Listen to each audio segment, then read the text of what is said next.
Hello, good evening, and good day, everybody, and welcome to the Ask Abhijit show. This is episode 375. I hope you're all doing great. So, as always, we shall take your questions, whatever questions you have, over the next couple of hours, maybe 2 3 hours. And before we get into the questions, let me see who all is there on the live stream. What shall we take? What questions shall we take? That will all depend on you. So, we have D. Kalashnikov, Varinder Marwa, Moksh, Ishan Das, Jeet Gautam. Who else do we have? Priyanshu Poli, Snowflex, Rekha Humle, Jai Shri Ram ma'am, Chirag Srinath, Rishabh Chaudhary. Geopolitical Dubey is here from Indore. Good evening, sir. Always good to have you. Kumar Kanishk is here. Rahul Sharma, Ashna John, Namaste. Freaky Nikki, Rahul Dunake, good to see you. Good to see you. Good evening. Apurva Anupama, Mangal Grahase from Mars. Fantastic. Who else do we have? Mary Kay, Namaskar. Good morning, ma'am. Good morning. Amey Atul Pule, bonjour. Samarth Pramanik, Jai Shri Ram, Imperial Bharat. Vaishnav Natesh. Ayush Singh is here. Good evening, Ayush Singh. Good to see you. Pranam Sarji, Pranam. Manhattan I6W. Anuradha Kumari.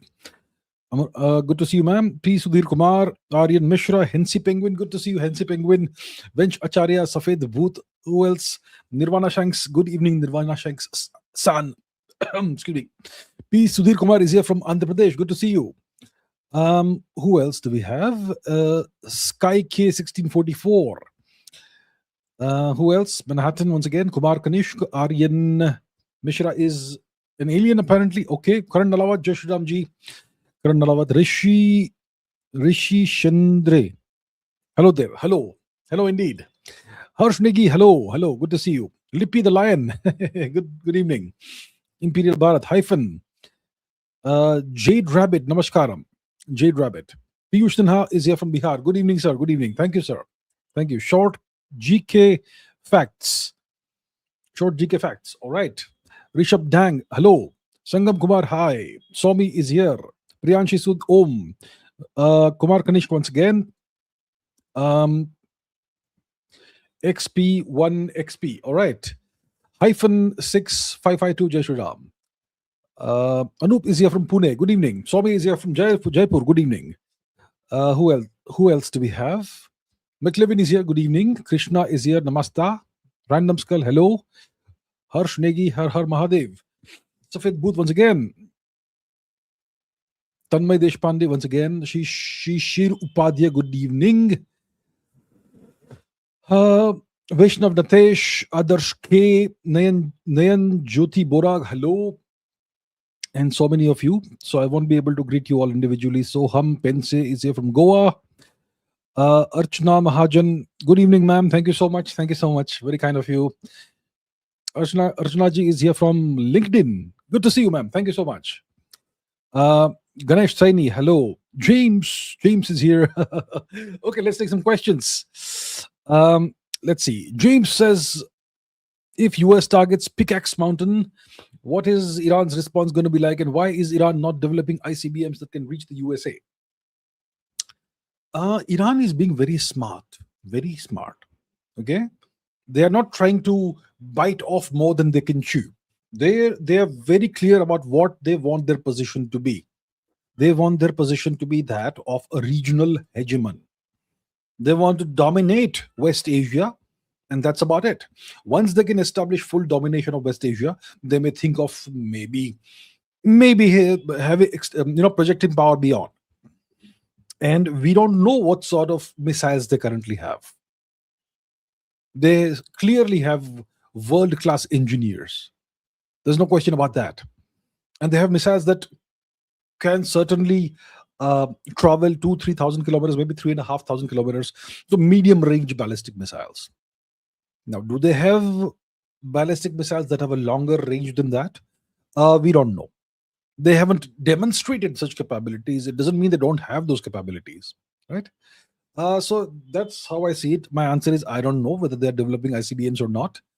But once you can develop short range and then medium range ballistic missiles, it's just not that difficult to extend the range. To extend the range, you need just more fuel, essentially. And of course, you Some tweaking and stuff, but overall, it's not that difficult once you have a medium range ballistic missile to extend the range. Let's say double the range. You will need a larger rocket, obviously, larger stages and so on, but it's not that hard. If the US targets Pickaxe Mountain, what's Iran's response going to be like? They'll hit hard at US assets in the region. What are US assets in the region? The various vassals of the US. Many of the Gulf countries. The US still uses various air bases and other military bases in the region, which are no longer American bases, but the bases of the host countries. And then you have the infrastructure of the host countries, oil and gas infrastructure, oil wells, refineries, ports. These are all nations that have this contract with the US that we're going to be under US protection. That's the security guarantee the US has given to these nations. And Iran can breach those security guarantees and render them hollow at will. So that's what Iran could do, right? Okay. Ayush Singh has a very interesting question. Why are the Gulf states so dependent on the US? And how has Washington maintained enough leverage for so long that they risk the very image of the security they've built? It's a good question, yes? Of course, it's a good question. Why are the Gulf states so dependent on the US? We are obviously talking about the major oil producing nations. Let's take one example. Okay, only one example. This applies to other Gulf states also, apart from Iran. Let's take the example of Saudi Arabia. Saudi Arabia, and let's look at the map. Okay, we opened the map early today. There is a specific quality that you see on the map when you look at the West Asian nations. What's the specific quality that the map shows you? Straight line borders. Straight lines. You see?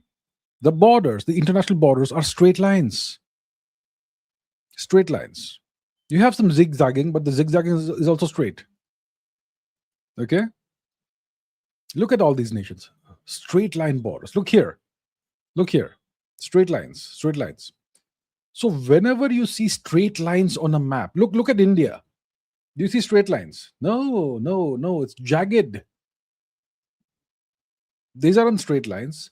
When you see straight lines on a border, please understand that's the hallmark of an artificial nation.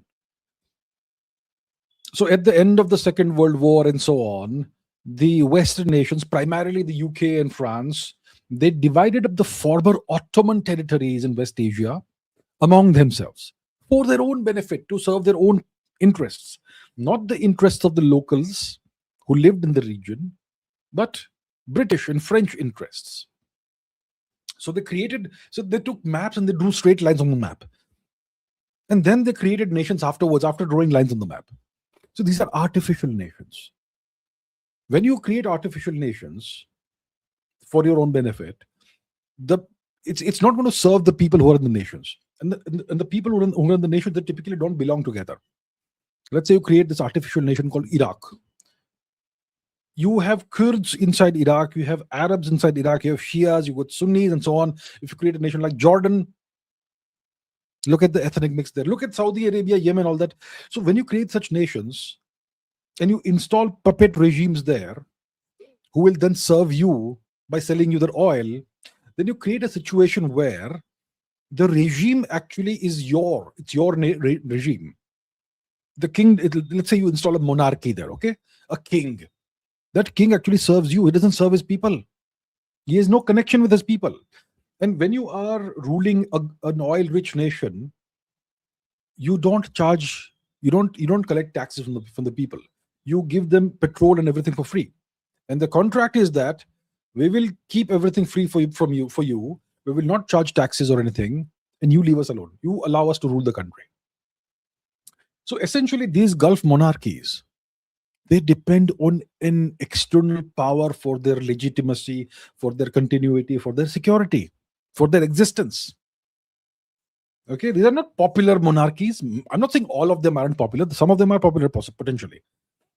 But these are held together by force. And The security guarantee comes from outside.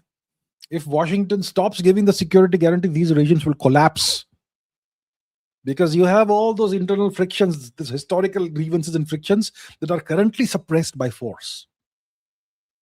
There are all the tribal rivalries, and God knows the hundreds of years of history that will suddenly emerge if the US security guarantee evaporates. All right, that's how it goes. That's how it goes. And that's why they create artificial nations and put people together who don't belong together, so that you need external security guarantees. That's how you rule countries. Okay. Let's see. What else do we have? Lots of questions already, which is good to see. Lots. Before I get into the super chat, I will take some of the live chat questions. Lots of them. Lots.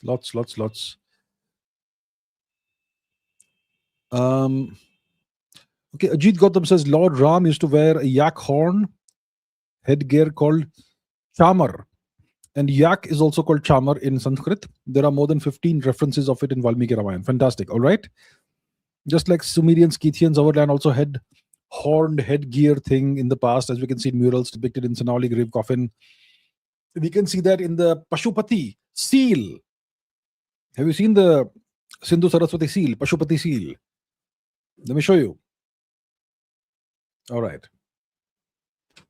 Pashupati seal. If you see this seal, you will see it's wearing a horned headgear. And this one is thousands and thousands, like 5,000-6,000 years old. Tremendously ancient, yes? Okay. In Valmiki Ramayana, the word always comes with vyajane, which is a prefix of vi, with the word yajan, which means sacrifice. Sacrifice is a very poor approximation in the English language. It's not really sacrifices, but anyway. All right, so sacrifice, but everywhere it has been translated as fan, which has been done later to make it look like we did not practice animal sacrifice, or we were non-violent people and vegetarians. Which okay, all right, okay. The word chamar also always appears with royal items like throne, chariot, sword, bow, arrow, coronation, etc. Hinduism, Buddhism, Sikhism, yes, Jainism all use the word for a fan made of yak tail hair. But can anyone describe why, after defeating army of 40,000 Rakshasas in Dandak 1, Ram sees the Rakshas bodies are lying on the battlefield with the sword and bows and scattered chamars? If it's a fan, is it logical to bring it in the battlefield? Okay. When Bharat goes back to Ayodhya, he puts Ram's chamar on throne, but it has been translated Bharat fans Ram's throne. It doesn't make any sense. Okay. Not just Northeast, even Chhattisgarhi Gond tribes still wear bison horn gear for festival. Valmiki Ramayana describes chamar in different places. There are golden gems as embellishments on chamar. Who does it on a fan? Very interesting points you're raising here, sir. Very interesting points. Valmiki Ramayana describes chamar in different places. Yeah, I got it. Yes. So how did these changes happen? I believe that at that time the headgear had yak horns, and middle portion there was a yak tail whisk. It was the symbol of royalty. Okay. So now today only the yak hair whisk remains to stay non-violent, and real horns and helmet is gone. Naram Sim of Sumeria wore similar gear after announcing that he's a god, which makes me believe at the time of Naram Sin it was meant for gods only. But in Ramayana, Ravan wore the chamar at well. I have a lot more to say about it and other things which I have researched for years. I really want to talk to you in private if it's possible. Charm, okay, cannot turn into chavar, but chamar can turn into chamara, chavra, chavda, etc. Okay, I get it. Look, if you want to contact me, you can email me. My email is typically found in the description of videos. If it's not in the live stream description, look at some of my other videos, maybe the shorts or maybe the regular short clips. You'll find my email ID there. Whatever you have, please email me. I'll look into it. All right. Thank you for sharing these very interesting perspectives, Ajit. Thank you. Okay, Priyanshu Poli says MEA official said we are negotiating with Myanmar in regards to territories in Northeast. So, who are we negotiating with? Army, rebels, or cookies? Any prediction on the Israeli election? I have no predictions for the Israeli elections. We'll see about that. MEA officials said we are negotiating with Myanmar. So the question you are asking is, who are we negotiating with? Is it the Myanmarese junta, the military government? Is it the so-called rebels who are fighting against the Myanmar government? Is it the cookies who are also God knows doing what? But yeah. So who is the Indian government talking with? To get the answer to that, you're gonna have to ask the government of India, not me. I have no idea. I have no idea. Territories in the northeast and so on. I have no idea. And see, look, some people are saying that this is like India is going to exchange territories or gain territory from Burma. That's not the case. We're talking about a couple of kilometers here, a couple of kilometers there, that sort of thing, just to finalize or lock the border in. Some places it's not demarcated properly or something. That's the main situation. So it's not like we are going to now get some territories from Burma and we're gonna have more Akhanda Bharat. It's not that. So is it, when it comes to who the government of India is negotiating with, I have no idea. You're gonna have to ask them. I would not want to speculate. I would not want to speculate. Okay. Amir Turpole says, bonjour, le changement climatique est-il un phénomène naturel que l'activité humaine n'a fait qu'accélérer? Ou sommes-nous aujourd'hui confrontés à un dérèglement climatique largement inévitable? So what Amir is saying is climate change a natural phenomenon that human activity is accelerating or has accelerated? Or are we today faced with a climatic disruption that's mostly inevitable? That's what he's asking. So climate change is a natural phenomenon. The Earth's climate has always been changing. Always. It's not like the Earth is like a steady state system, always in equilibrium and nothing changes. No, it's ever changing. But right now, there is a human element to climate change. The greenhouse gases that we have spewed into the atmosphere over the past 200, 300 years, mainly done by the West, that's now having the effect of gradually increasing the average temperature on the surface of the planet. By the end of the century, most likely the average temperature will rise by a couple of degrees Celsius. So there is a human element to it, but there's also a massive natural element to it. Climate keeps changing. Climate is an ever evolving thing. Now, is it possible for us to undo the human mediated factor, that element of climate change? Mostly impossible. Yeah. So we are not going to see a climatic disruption. We may see slightly more accelerated climate change. We're going to see global warming. I mean, look at what's happening in Europe right now. Massive heat waves. The Danube River is at the lowest in centuries or something. One of the greatest of rivers in Europe. One of the major rivers in Europe. The Danube. It's gone down. People are now able to find mammoth bones and God knows what other fossils on the bottom of the river, on the sandbars and whatnot. So yeah, climate is changing. The change is accelerating. The Earth is warming. There's a human element to it. It's not a disruption, it's an acceleration. And it's mostly gonna be irreversible. Yeah. Okay. Rahul says, why don't we find polar bears in Antarctica when Antarctica is a replica of the Arctic North Pole? If you want to answer the question of why we don't find polar bears or any kind of bear in Antarctica, let's ask a slightly different question. Why don't we find any kind of bear in Africa? Is no bear in Africa? Do we have bears in South America? Let me find out. Do bears exist in South and Central America? Bears. Yes, bears exist in South America, but this so you have an Andean bear. That's fantastic. So you have bears, the Andean bear, spectacle bear. We have spectacled bears in India. Okay, so you have bears in South America, but nothing in Central America. That's fascinating. And of course, Africa, I know we have no bears. We don't have any bears in Africa. Have there ever been bears? Oh, the Atlas bear. That was up in the north, right? No, North Africa. Okay, so it was hunted to extinction. Agriotherium, etc. So the point is, you don't have bears in Africa, you have bears in South America.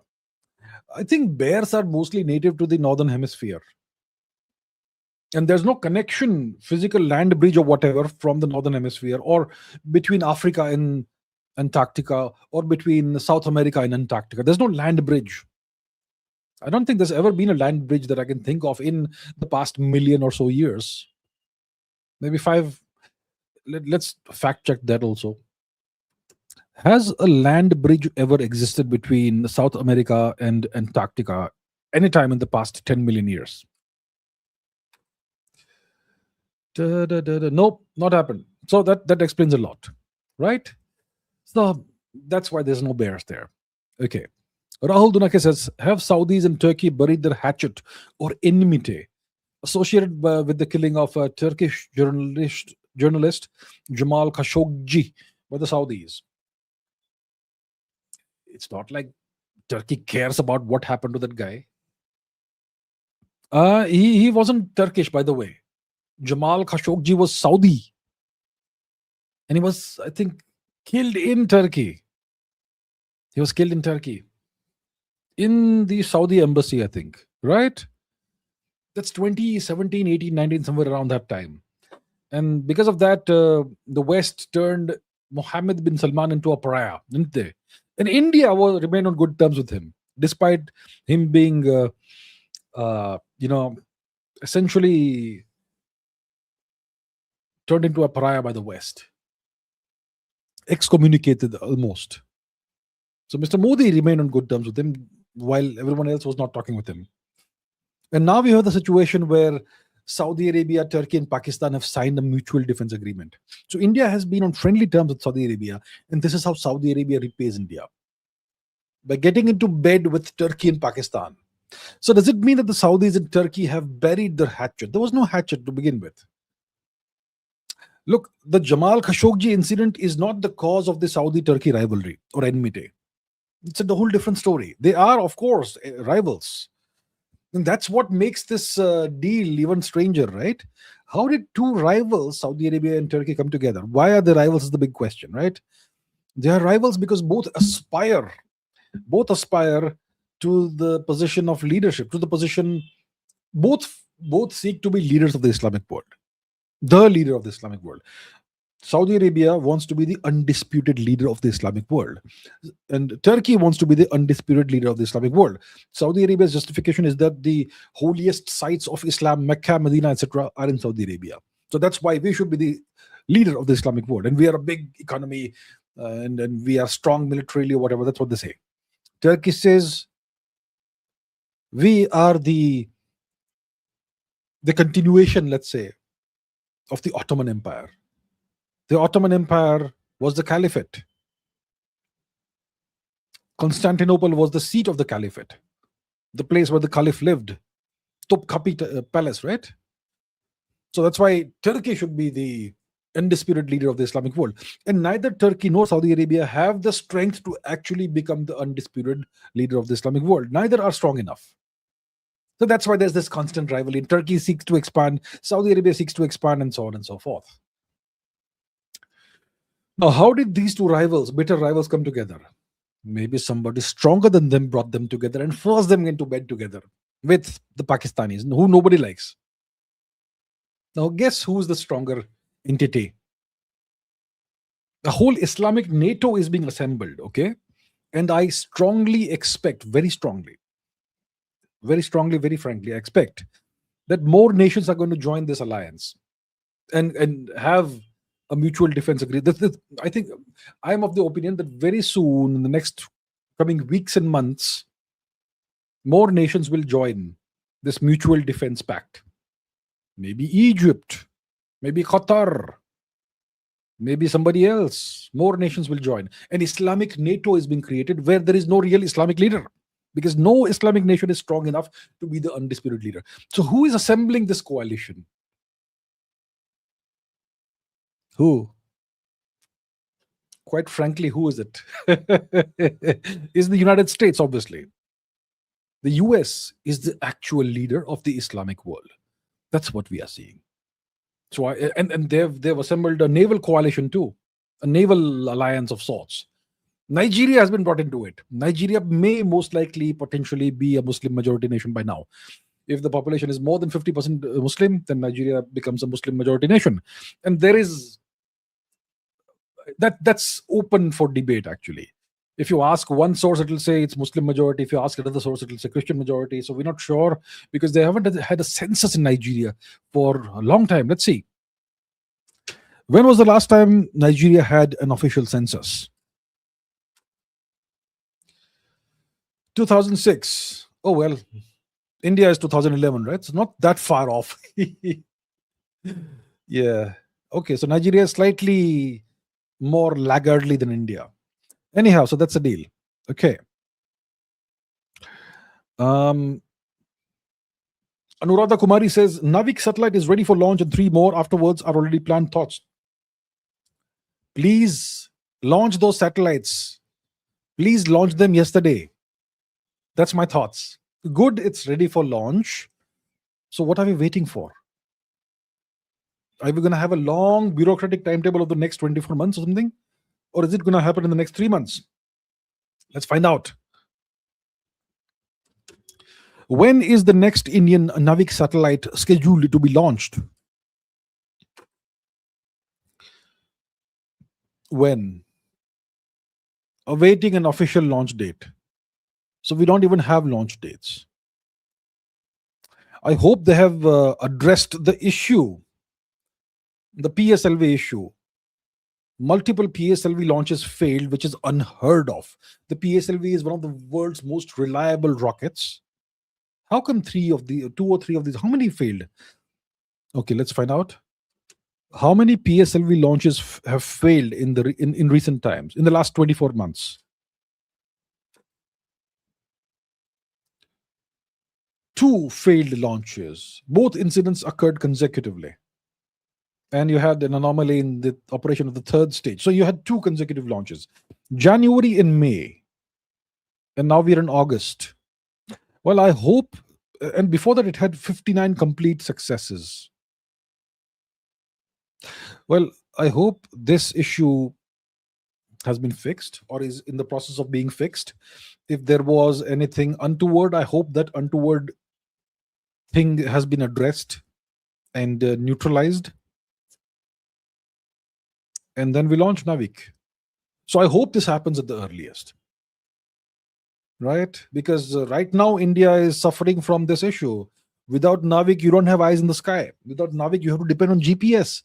So without Navik, you have to depend on either the US or Russia or China. Why should India depend on anyone? Russia most likely is a reliable partner. Historically, we have known that they have been reliable. But we should have our own systems, right? Global positioning systems, satellite positioning systems. So I hope this happens at the earliest. Anyway, I'm glad the satellites are ready. The satellites were never the problem. The satellites were a problem too. Yeah. We had imported atomic clocks that failed.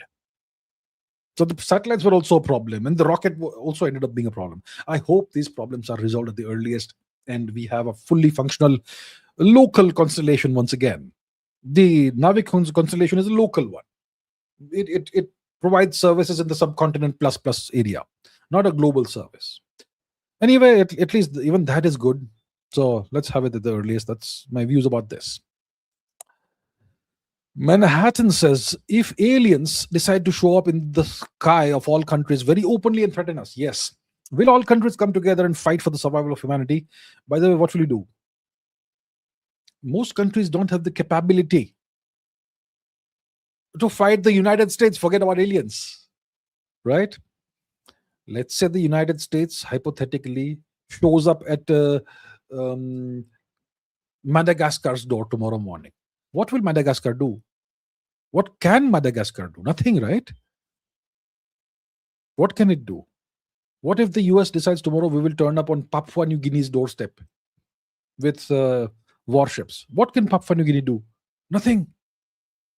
I can give you more examples of more nations, but let me not go further. The point is, most nations can't even fight for their survival against the US. Venezuela is an example. What could Venezuela do? So, so if aliens decide to show up and and openly threaten us, like you say, most countries can't do a thing. What will they do? Throw sticks and stones, arrows, Kalashnikovs, AK-47s? What can you do? If aliens turn up, they will have come from several light years away. The technology they will have in order to achieve that is going to be orders of magnitude ahead of anything we have, including the secret technology that the US and other nations may have. So if aliens reach here, what is the worst we can do to them? We can launch all the nukes that we have at them. I don't think nukes are going to be any problem for the aliens. So if aliens turn up, it's done deal. Nobody can fight. What will I do? I don't know. I'll live stream it, I suppose. What can I do? What can I do? All right. Okay. Any other questions before I get into the super chats? Let me see.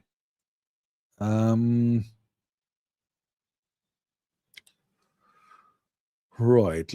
Let us see.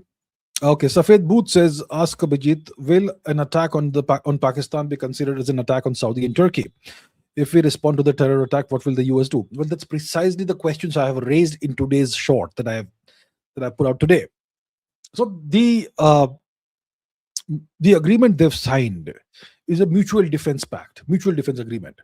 We don't have the text of the agreement, but we have the text of the press release. I don't know where it is. I will not open it and go and search for it right now.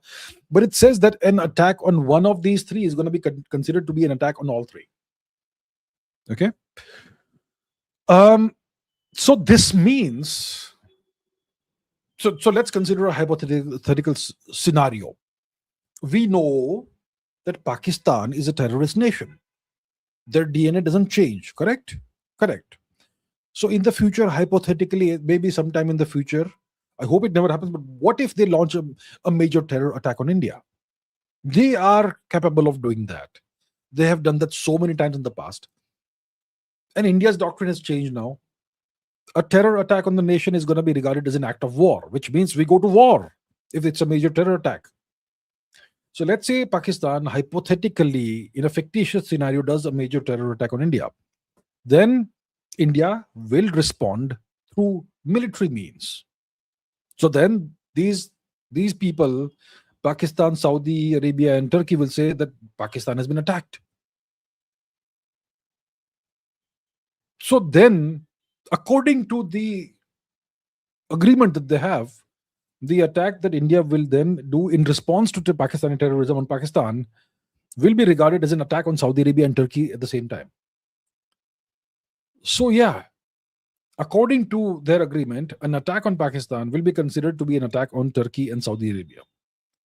So the question is, what will those two nations do? Now, is Turkey in a position to attack India? No, it doesn't have the capability. What it can do is it can further support Pakistan. See, Turkey is arming Pakistan. It's been arming Pakistan for quite some time.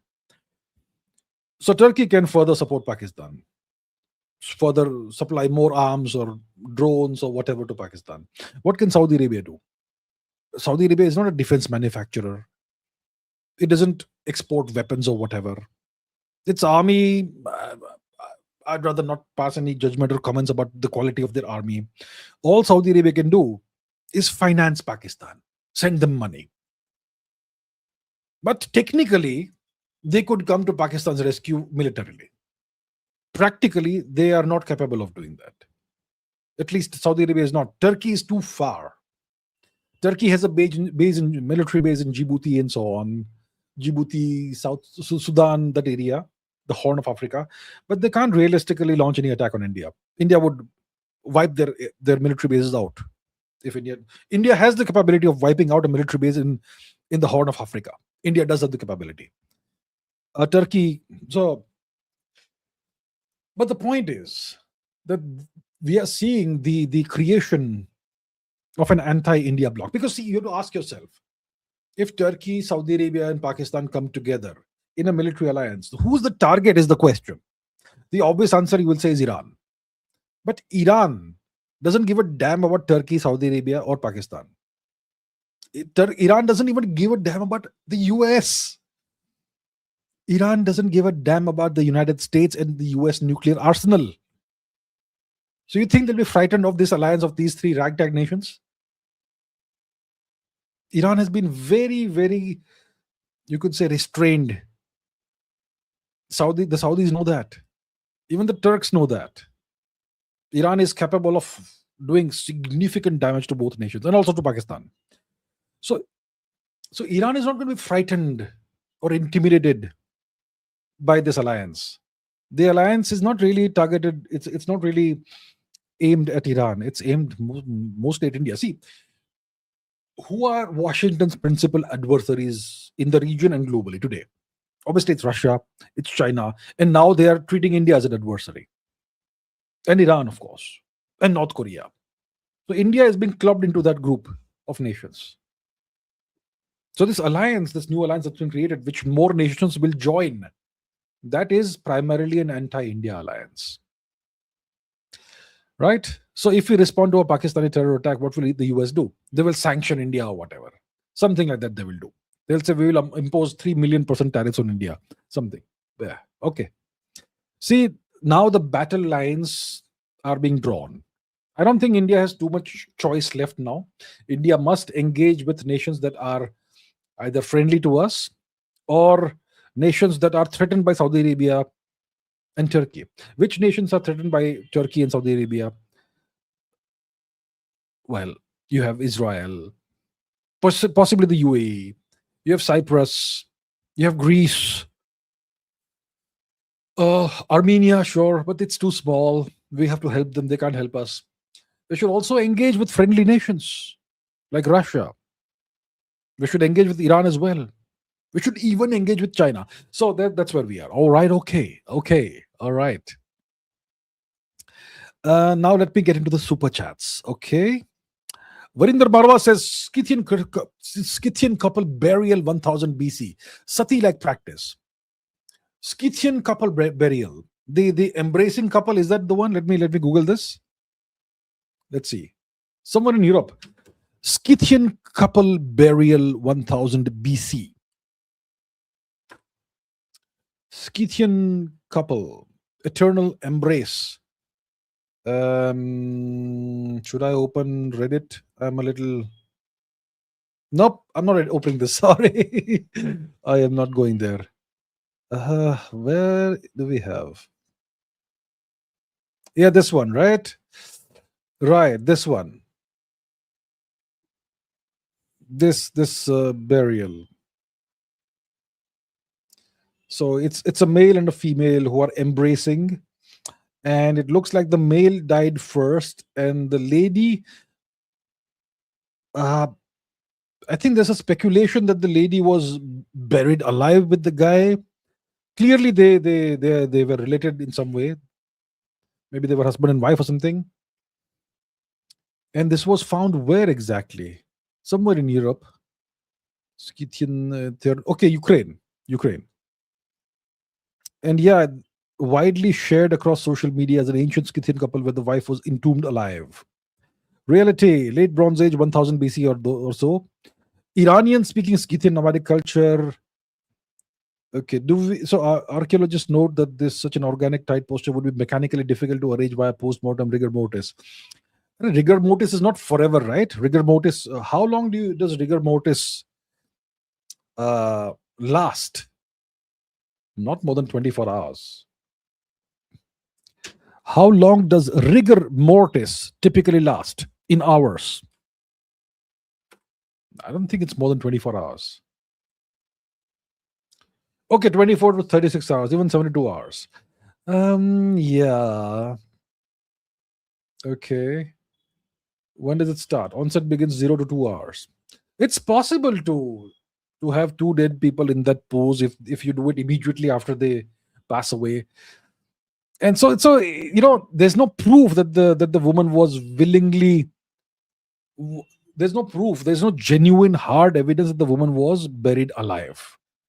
It's speculation that maybe she took poison because she loved the guy so much. She took poison and then she embraced him and died or whatever, and then she was buried with him. That's all speculation. There is no hard evidence that that's what happened. But yeah, there is speculation that maybe she consented to die with him, to take poison and lie down with him and pass away and be buried with him, that sort of thing. So yeah, and if she did this willingly, well, that's her choice, I suppose. Anyway, this happened 3,000 years ago. I don't think there's any actual way of knowing what actually happened, right? Sati like practice, well, as long as it is consensual, as long as it is done willingly, you could say it's kind of like that. And that's not such a big surprise to find something once in a while anywhere in the world that's like that. Yeah. Ishan Das says, especially because what? Okay, that's a question first. Okay, how does America benefit from this Islamic NATO? Could another angle be that these countries, Turkey, Saudi, Pakistan, are hedging against America's inability to protect its vassals, which this war has exposed? Especially because it seems like Iran might come out of this as the dominant regional power.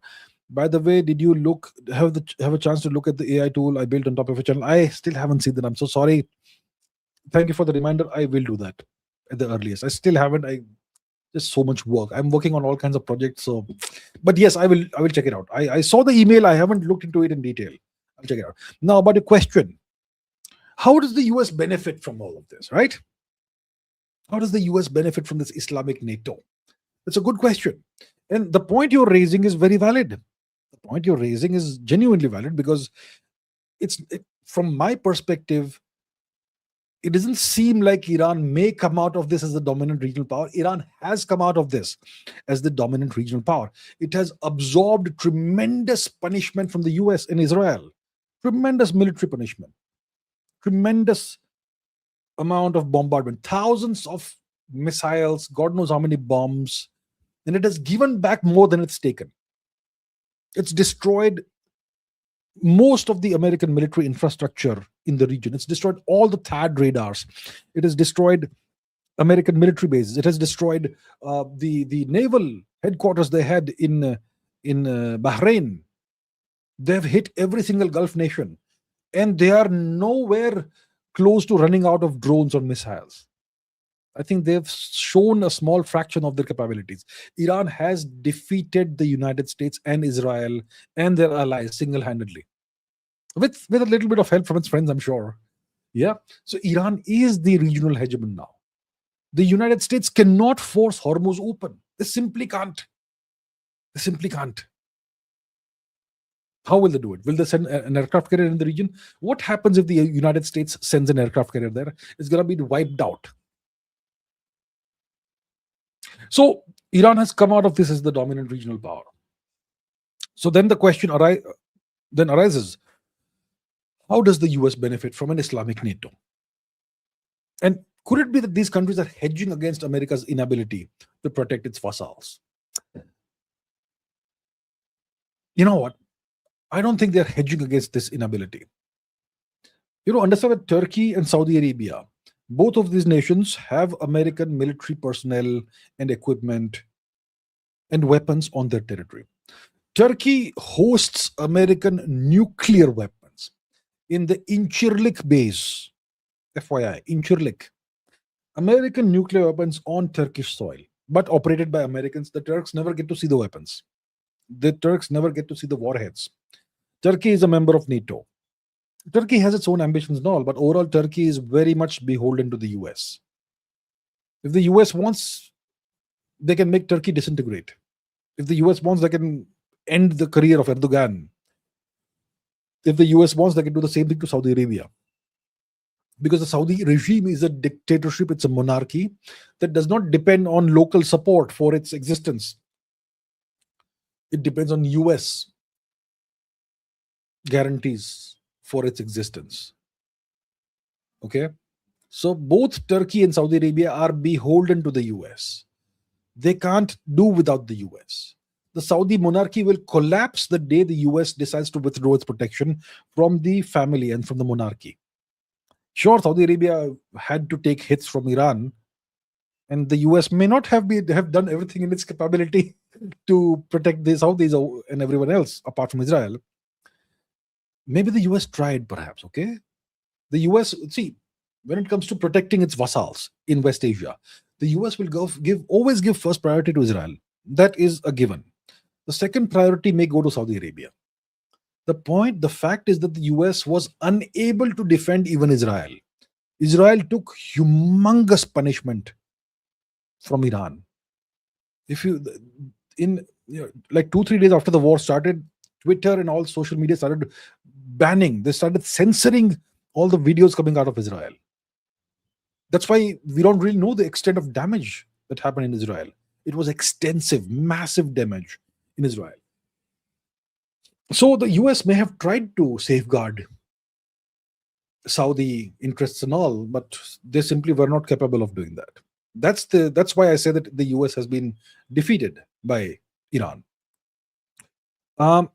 So now that my point is that I don't think these nations are hedging against America's inability to protect the vassals.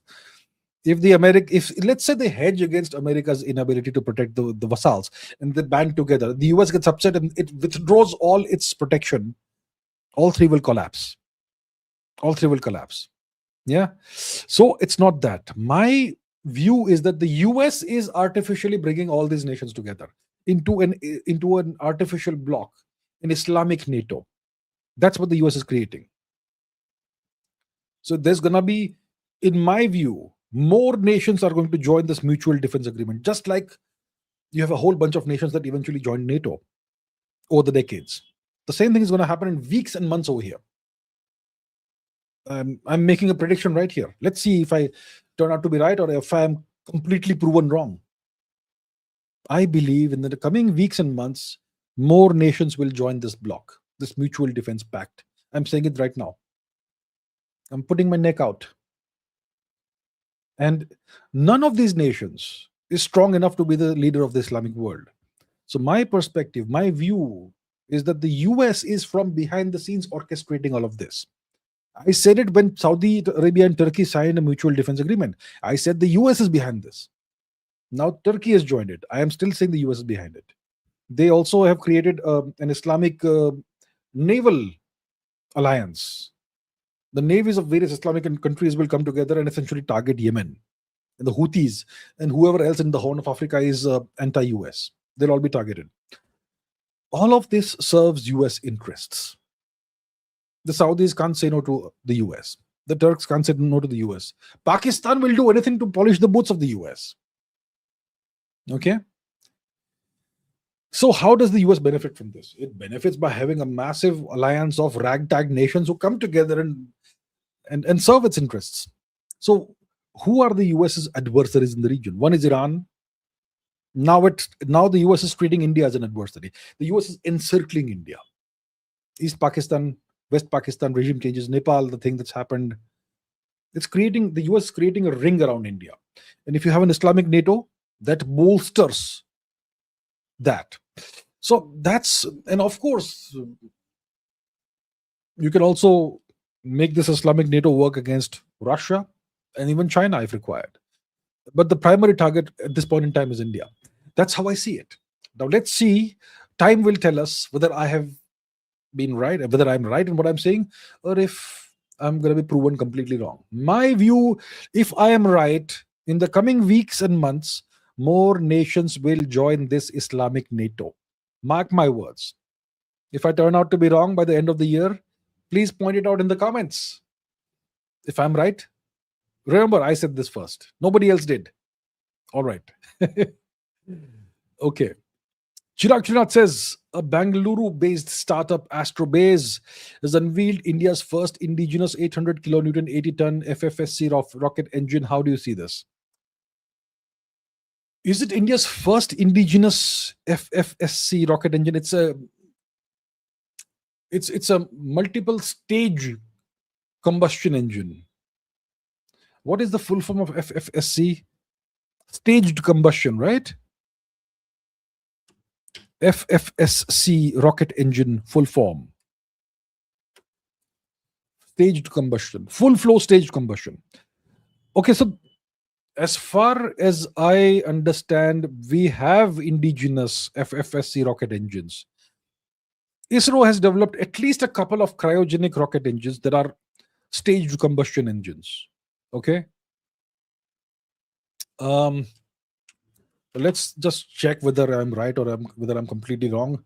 Staged combustion cycle, FFSC engines. Do we have any application? The present application. Do we have examples? Okay, let's just search for India. Okay, what is the SC? Yeah, that's the one, right? SC 200. That's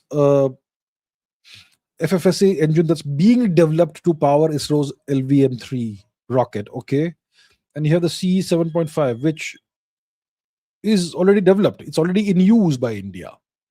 So ISRO has already developed staged combustion rocket engines, pretty powerful ones.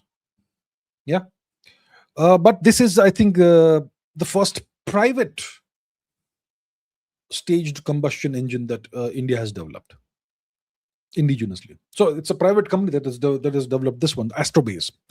What's my view about this? My view is that this is fantastic, outstanding, brilliant. I think the Europeans, has any European, or let's see, has any European private company developed a staged combustion rocket engine? Yes. Okay. So the Germans have done that. Hot fired the Helix staged combustion cycle rocket engine. So there's one. Ariane Group is not private, man. That's massively state funded. Anyhow, so Germany has done that. Has any Chinese? Let's see, Chinese. Have the Chinese done it? Yes, Chinese have also done it. Okay, so Americans, I'll not even ask. I'm sure they've done it. I mean, SpaceX is a private company. I'm sure they have it. Okay, so overall, good by India. Good. My view is that this is excellent. Good job. Great progress. Keep going. Okay, Kumar Kanishka says China has become the second country to successfully land the first stage of a rocket back. The same SpaceX tech of reusable rocket. How do I see this? What China has done is even better than SpaceX. SpaceX tried multiple times and failed a few times before it was able to succeed in having a booster return to Earth and be caught successfully. And China seems to have done it on its first attempt. And China has used a better way of catching the rocket booster. Instead of using those two little chopsticks that SpaceX uses, or those spindly legs that the rocket boosters land on, they've used a system of pulleys and ropes, which is a far better way of doing it. So I think China has done a fantastic job. I would say congratulations, China. Fantastic. My question is, why isn't India even thinking of doing this? I'm sure our engineers are thinking of doing it, but where's the funds for that? Yeah, I don't know. Anyway, good for China. I think it's fantastic. It's a great achievement. Okay, Kakashi says, why UN Kanwal? Are you talking about Ambassador Kanwal Sibal? Is that who you're talking about? Okay, let's see. Why UN Ambassador Kanwal Sibal say explore options like Greece? Has he also said this? Why UN Kanwal Sibal say explore options with Greece, Cyprus, Israel, UAE? Yeah. I also said Russia, Iran, even China, I said. So why UN Kanwal Sibal say explore options with these countries against Pakistan, Saudi Arabia, Turkey? They are US vassals too. How would this work? Iran and China understand. It's a good question. Israel is not a US vassal, by the way. Israel is nobody's vassal. Israel is a fully sovereign country, by the way. Okay? So I disagree. Israel is not a vassal of anyone. UAE, you see, UAE doesn't have good relations with Saudi Arabia. There's a Saudi-UAE rivalry. Now, let's say hypothetically both are US vassals, as is very possible. Okay? But UAE is also very close to Israel, and that may give them an exception. Their relationship with Israel may perhaps outweigh the relationship they have with the US.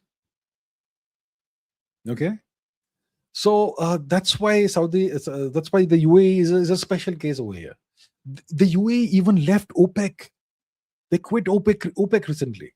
Now they will sell oil as per what suits them best, instead of being held hostage by the OPEC cartel as to how much oil you're allowed to sell. Now the UAE can sell as much as it wants. And the UAE also has a special arrangement with India. In Karnataka, we have a couple of rock caverns where we are storing oil that belongs to ADNOC, Abu Dhabi National Oil Company. You go to Abu Dhabi, there's a massive white building, ADNOC, okay, near the marina. It's Abu Dhabi's national oil company, massive producer of oil. So we are storing the UAE's oil reserves in India, and those belong to the UAE. The UAE will sell them and do whatever it wants with them. But in certain conditions and scenarios, like emergency scenarios, India has the contractual right to use that oil. So we have a special relationship with the UAE. Okay, there are other aspects too. My point is, take this as an illustration. When it comes to Greece, India and Greece have a special military relationship. Okay, let's see. I think India and Greece resumed a military alliance after 2,300 something years. Right? Let's see. India and Greece resume a military alliance after more than 2,000 years.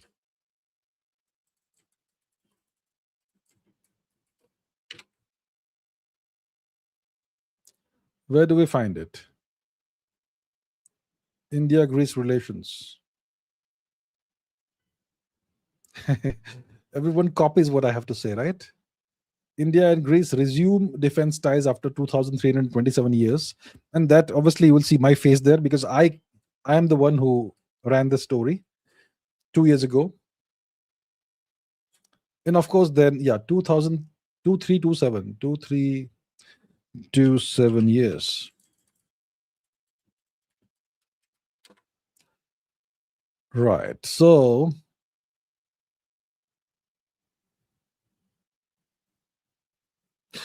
the point is, India and Greece signed a defense industrial cooperation agreement in 2026 February, and before that we signed. So that happened in 2026, right? Just a few months ago. So India and Greece have our own separate arrangement, separate from the US. And you see, Greece, I agree, it's US vassal. So is Cyprus. But both are threatened by Turkey, and the US does nothing about that. And Greece is not some ragtag, second-rate vassal. Greece is regarded as the birthplace of so-called Western civilization. So Greece is an ancient entity, like genuinely ancient, the most ancient European entity, you could say. It's actually in the crossroads between East and West, but okay. So Greece is culturally the highest of the Western nations, okay? And the Greeks aren't very pleased about being anyone's vassals. They have had to suffer from vassalhood and foreign occupation for centuries, and they don't appreciate this. So if the older civilization India comes and offers a hand of friendship, they'll very much appreciate that. And Cyprus is Greek, by the way. Cyprus is another, northern Cyprus is under Turkish occupation. So that's why my point is, we should explore options with Greece and Cyprus, Israel, UAE. Makes sense. Also Iran, please, Iran as well. Of course, Russia. Even China, I would say. Even China. Let's explore options. That's my point. All right. Piyush Sinha says, Safed Booth 67 said, India needs a presidential system and not a prime minister. My question is, who will change this? Who has power? Can the prime minister change the system? What are the limitations prime ministers have that presidents don't? What limitations do prime ministers have that presidents don't? If you look at the US system and compare with the Indian system, The United States president does not have to go and sit in parliament or the Senate or the House and engage in debates and arguments and participate in the formulation of new legislation or change of old legislation. The president governs, he rules, he leads, he executes. So there is complete separation of powers between the executive and the legislative in the US. In India, executive, legislative are at the same place. They overlap. Why? Why does the prime minister have to waste his time sitting in parliament and arguing and debating about legislation? Right? So that's that's one issue. Okay, that's one issue. Second issue, prime ministers are not elected directly by people. People can only vote for their local representatives. And the local representatives then will go back to their party and the party will decide who becomes prime minister. How is that correct? Why can't the people elect their leader directly? Why are Indians not allowed to do that? What sort of system is this? That's another limitation. Thirdly, if there is a hung parliament or a coalition government, the prime minister is weak and ineffective. Have you not seen past history, the past 30 years? Why do you want such an inferior system? Why? Can't you see this? Do I have to point these simple things out? Really? It's so frustrating that people don't understand this. Now, who can change the system? You're going to have to change the constitution of India. Who can do it? I have no idea who can do it. My point is, India needs a better system. India has adopted the worst possible system for itself because the guys, because the gentlemen and the ladies, there must have been some ladies who chose to adopt this sort of constitution in the 1940s and 50s. They decided to just copy what the British had, the system the British had, because the British are the best, right? We should copy their system. Yes, sir, we will copy your system. We will not think beyond what you do. Could you not start with a blank slate? Could you not start afresh and adopt the best possible system that's relevant to a massive subcontinent-sized country? No. We will adopt the system that a small island in the Atlantic has. So the Westminster-style democratic system that we have, the parliamentary system, is the worst suited system for India. We need a better system. A much better option is the presidential form of government. And I would say you should have term limits. You should have presidential terms that are of 10 years instead of 5. Because that way you have more stability. So who can change the system? Somebody with fortitude. Yeah, fortitude, strength. You need one leader who can push this through the strength of his or her will. It's possible, but you will need somebody of incredible strength of character and fortitude. I'm sure a prime minister can make this happen. Whether a leader is a prime minister or not even elected, if the leader has the fortitude, it's possible. The question is, who's going to be that leader? That's the question. Kumar Kanishka says, 21st century king like Elon talk about colonizing Mars and populating it. Isn't this a very Western thing? First screw up the earth and then leave and screw up Mars. Yeah, absolutely. Absolutely. See, the logic that he gives us for occupying and colonizing Mars is that we have to make humanity a multi-planetary species in case something goes wrong on one of the planets. So something, let's say, something terrible happens on Earth, then we should have a backup plan. Let's say Mars, right? That's the point he is making. Well, overall, it makes sense, but why do you want to mess up the planet? That's my question. Right? Develop planetary defense against, asteroids and comets.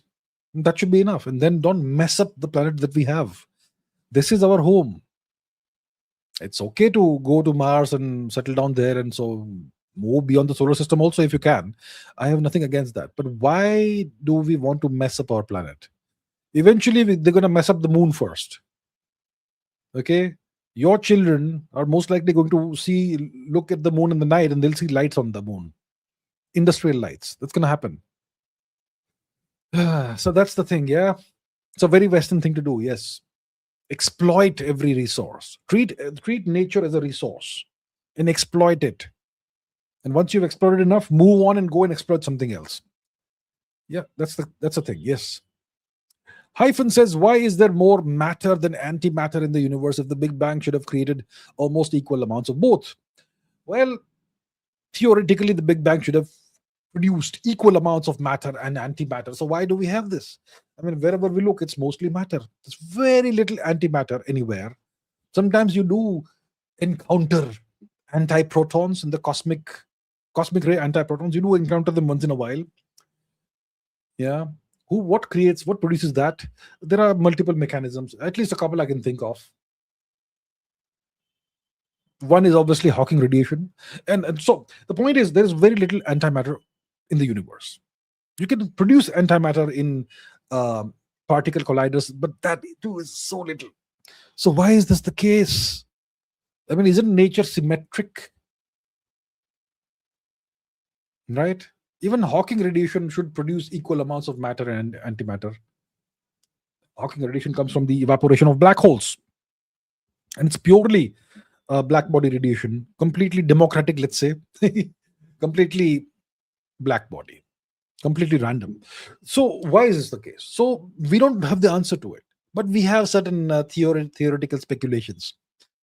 One possibility is that maybe the Big Bang spawned two universes at the same time,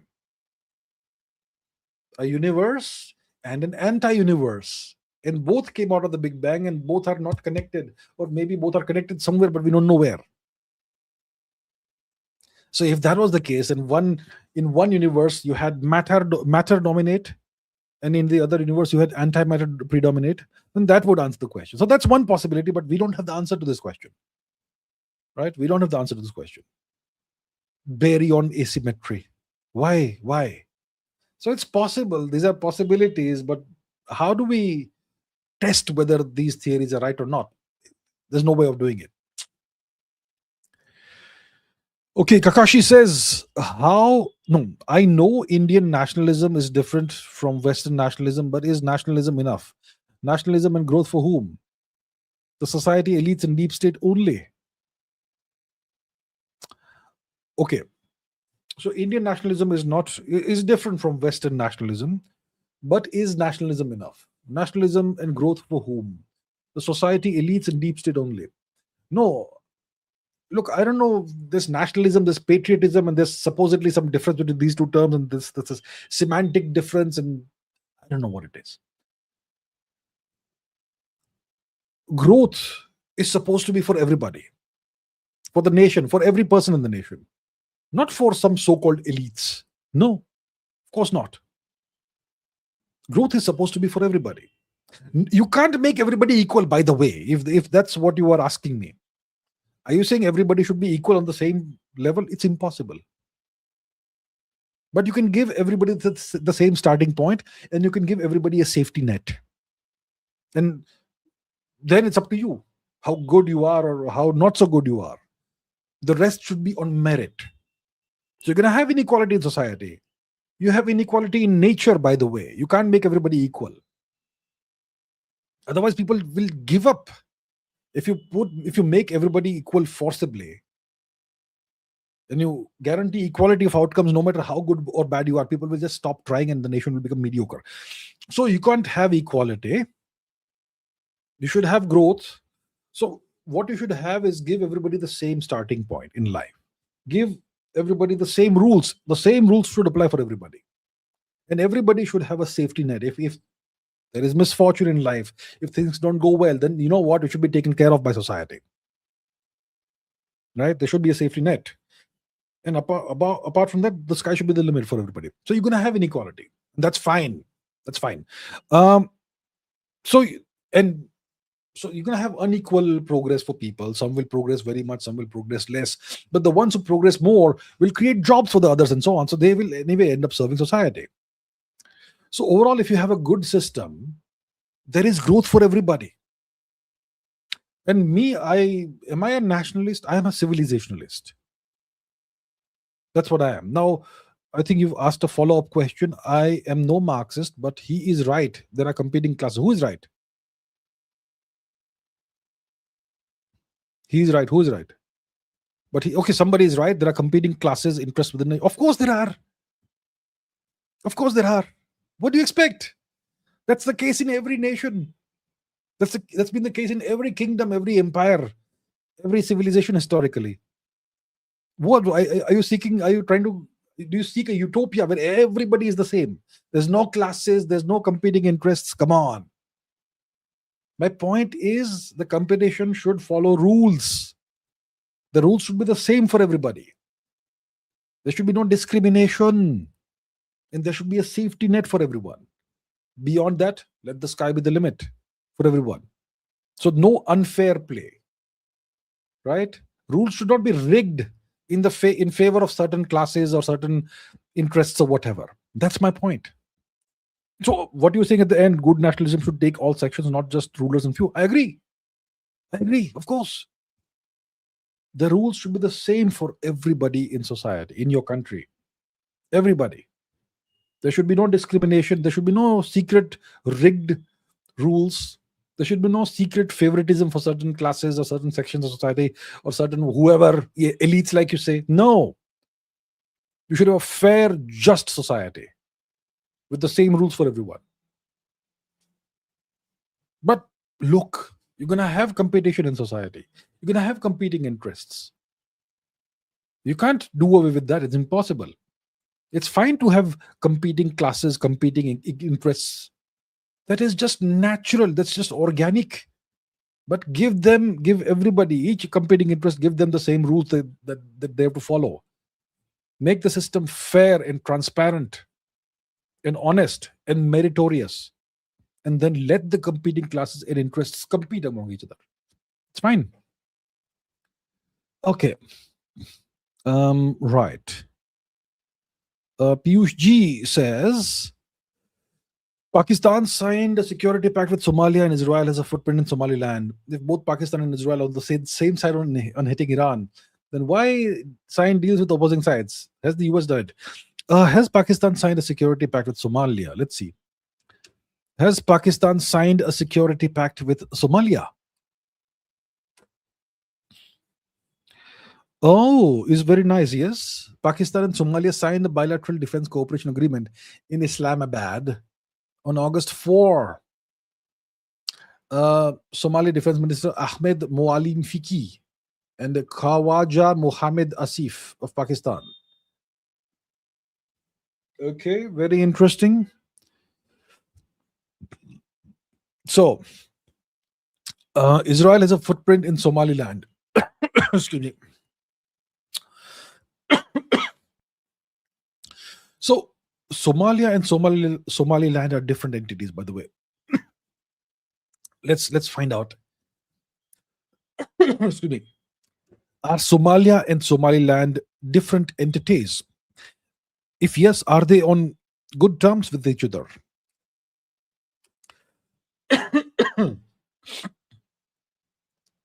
Somalia and Somaliland are distinct entities in practice, and they are not on such good terms. Okay, so if Israel has a footprint, like you say, in Somaliland, then it means that it is on good terms with Somaliland and not such good terms with Somalia. So Pakistan signing a deal with Somalia, which is not on good terms with Somaliland, which means it is not on good terms with Israel, that kind of balances the equation out, and it shows you that the world is the way you think it is. That Pakistan and Israel are on opposite sides. Okay. Yes. Now, if Pakistan and Israel are on the same side on hitting Iran, why sign deals with opposing sides? To keep up appearances. Sign a deal. You don't do anything against each other. Sign deals. That's fine. Let the world keep on imagining things are all good and normal and whatever. Everything is business as usual. Pakistan signed with Somalia. Israel signed with Somaliland. Oh, the world is just fine. Yes, the world is the way it should be. You don't bring things out in the open, things that are supposed to be secret. Okay. Has the US done it? Maybe. Somalia isn't that important geopolitically um, compared to something like Saudi Arabia or Israel. Okay. Fast Snail says it's rumored that Palantir was the reason. It's rumored that Palantir was the reason for school destruction in Iran. If true, is AI being used in battlegrounds for testing models? Should this stop? I will not address rumors. I can't. I should not. Rumors are speculation. So I better not address rumors. But the point is, the question is, what I've heard is that one of the major American frontier model companies was involved in the selection of targets during the war on Iran. Now, was Palantir running that company's model in its software? I'm not sure, but I know that one of the frontier companies in the US, Anthropic, was most likely involved. Now let's fact check this. Is it true? Did the US military use Anthropic models to select targets during the war against Iran? To select military targets. Military. Yes, reports indicate that, yeah. So reports do indicate that that's what happened. And that was integrated into defense software like Palantir's Maven Smart system. Okay, so Google's AI is telling us that. So in that case, I suppose we can speak about it. It's not speculation. Right. So AI is not being used in battlegrounds for testing models. Tested models are being used on the battleground. The battleground is where everything has to be tested and ready. When you have a live war going on, you don't use a live war for testing unproven technology. You never do that. So they would have used well tested and trained models for selecting targets. They would have used the best model that Anthropic had to provide for selecting targets and so on. And that model was integrated into Palantir's Maven system. So AI is not being used for testing models. It's not being used in battlegrounds for that. But of course, the models will, the data that Anthropic gets from this will be used to improve the models. No question about it. Should this stop? Who are we to say something should stop or not? Can we stop it? We can't. So the question is moot. The question is beside the point. Somalia Paul says, isn't this a pre-World War III Cold War? Two global structures are fighting, West plus Ukraine versus Russia plus North Korea. As news said, North Korea was providing missiles and soldiers to Russia, and US, Israel, Gulf versus Iran's axis of resistance. You're seeing a gradual bifurcation of the global order. Before COVID, before the Ukraine war, you had a single global order. China was integrated into it. North Korea was not, but North Korea was taken care of by China. Iran was obviously under sanctions. So you already had the beginnings of the system that of the split that we have today. You had an axis sort of thing. You had China, which was aligned with North Korea and Iran, and to some extent Russia. And Russia was aligned with Iran and with Syria, which is no longer in the picture, and so on. So you had these countries that had loose coalition kind of thing. Then you had the Ukraine war, which brought China and Russia together. Russia kind of is increasingly becoming a junior partner of China. So it's West. The West is US led it's US owned. So it's US plus its Western minions, plus its great ally, the Israelis, plus Gulf and Ukraine. That's one side. And the other side, you have China, Russia, North Korea, Iran. And then you have nations that are nowhere, neither here nor there. India is one of those. India is a major power in its own right. India is not aligned here or there. And that's why the Americans are treating India as an adversary now. because India is refusing to vassalize itself. So you are seeing this situation. You're seeing a global bifurcation of the world order into two parallel systems gradually and slowly. It all started in the 2010s, the late 2010s, the US trade war on China, the CHIPS Act, and so on. And now it's a full-blown Cold War, isn't it? But is it a pre-World War III Cold War? I hope not. So the 20th century also saw a Cold War, which ended without a World War. The second century's Cold War, the first Cold War, began in the aftermath of the end of the Second World War. And it ended in 1990-91 without any Third World War. So I'm hoping that there will be no Third World War. It is certainly a Cold War. This is the second Cold War that we are seeing. Piyush G says, was Arab Spring a result of the stock market crash in 2008 in America? Like, are both these events connected in any way? Analyze it, please. I don't know about that. The Arab Spring was spring cleaning of the regimes in the Arab countries. They had been around for too long, and it was time for new leadership to take over. But those countries were supposed to obviously continue to remain American vassals. But the US said, okay, it's time to bring in new leadership in these nations, but they must remain our vassals. So that's what happened. Spring cleaning. Fake revolutions, engineered revolutions. Was it connected with the stock market crash? Well, I don't know. I haven't really made the connection. Is it possible? Well, it did coincide with that. The Arab Spring started in what? 2008, 2009, 2010? Around 2010. Let's see. When did the Arab Spring begin?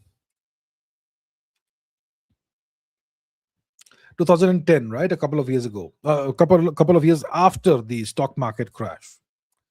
So is it connected? I'm not sure about that. But yeah, it kind of took off and expanded in scope geographically.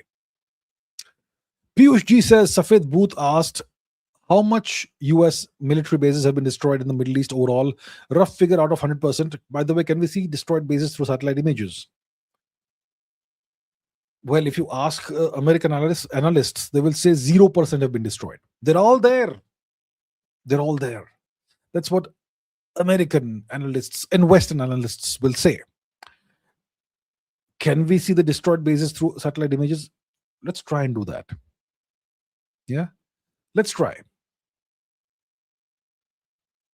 My prediction is we will see no destruction, because these will be old images. See, Google Earth and Google Maps satellite imagery is not updated on a daily basis, maybe not even on a monthly basis. Sometimes they keep certain parts, certain maps very old. So I don't think we're going to see anything here. Let's see with Bahrain, Manama, north of Manama, where the Fifth Fleet base.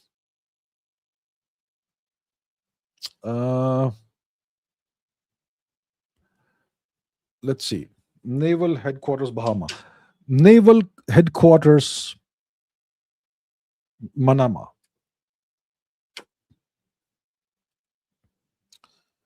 Okay, is this the one? Is this the UMOC? What's UMOC? Sounds very American. Looked impressive, but it turned out all you needed was a few 30,000 drones to blow it up. So as you can see, something has happened there. So this seems to have been the American headquarters. Yeah. You can see this is not a warship, but this one is. This one is. You have multiple warships here, as you can see. Okay, they are being refitted or whatever. You have more warships here, as you can see. Larger ones, smaller ones, and so on. Do we see any submarines? These are clearly older images. These are not latest images. So the US has had a massive base here, naval base. And you won't be able to find the latest images here. They won't update these images for a very long time. They won't.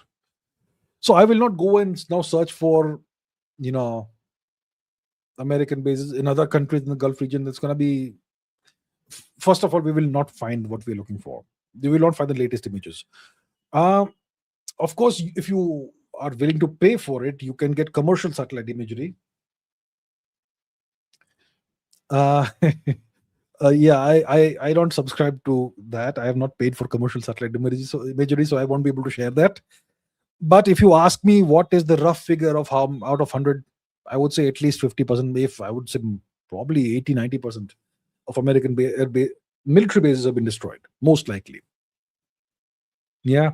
If you can get your hands on commercial satellite imagery, you may be able to find the truth.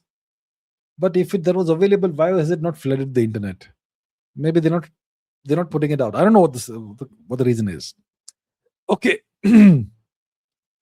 Fast Snail says White House accuses China of using AI distillation to bio their models. Bio.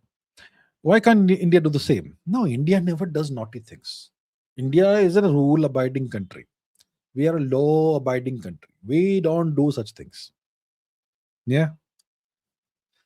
Why can't India do the same? It's a great way to develop models, not starting from scratch. So if you want to develop a frontier model, you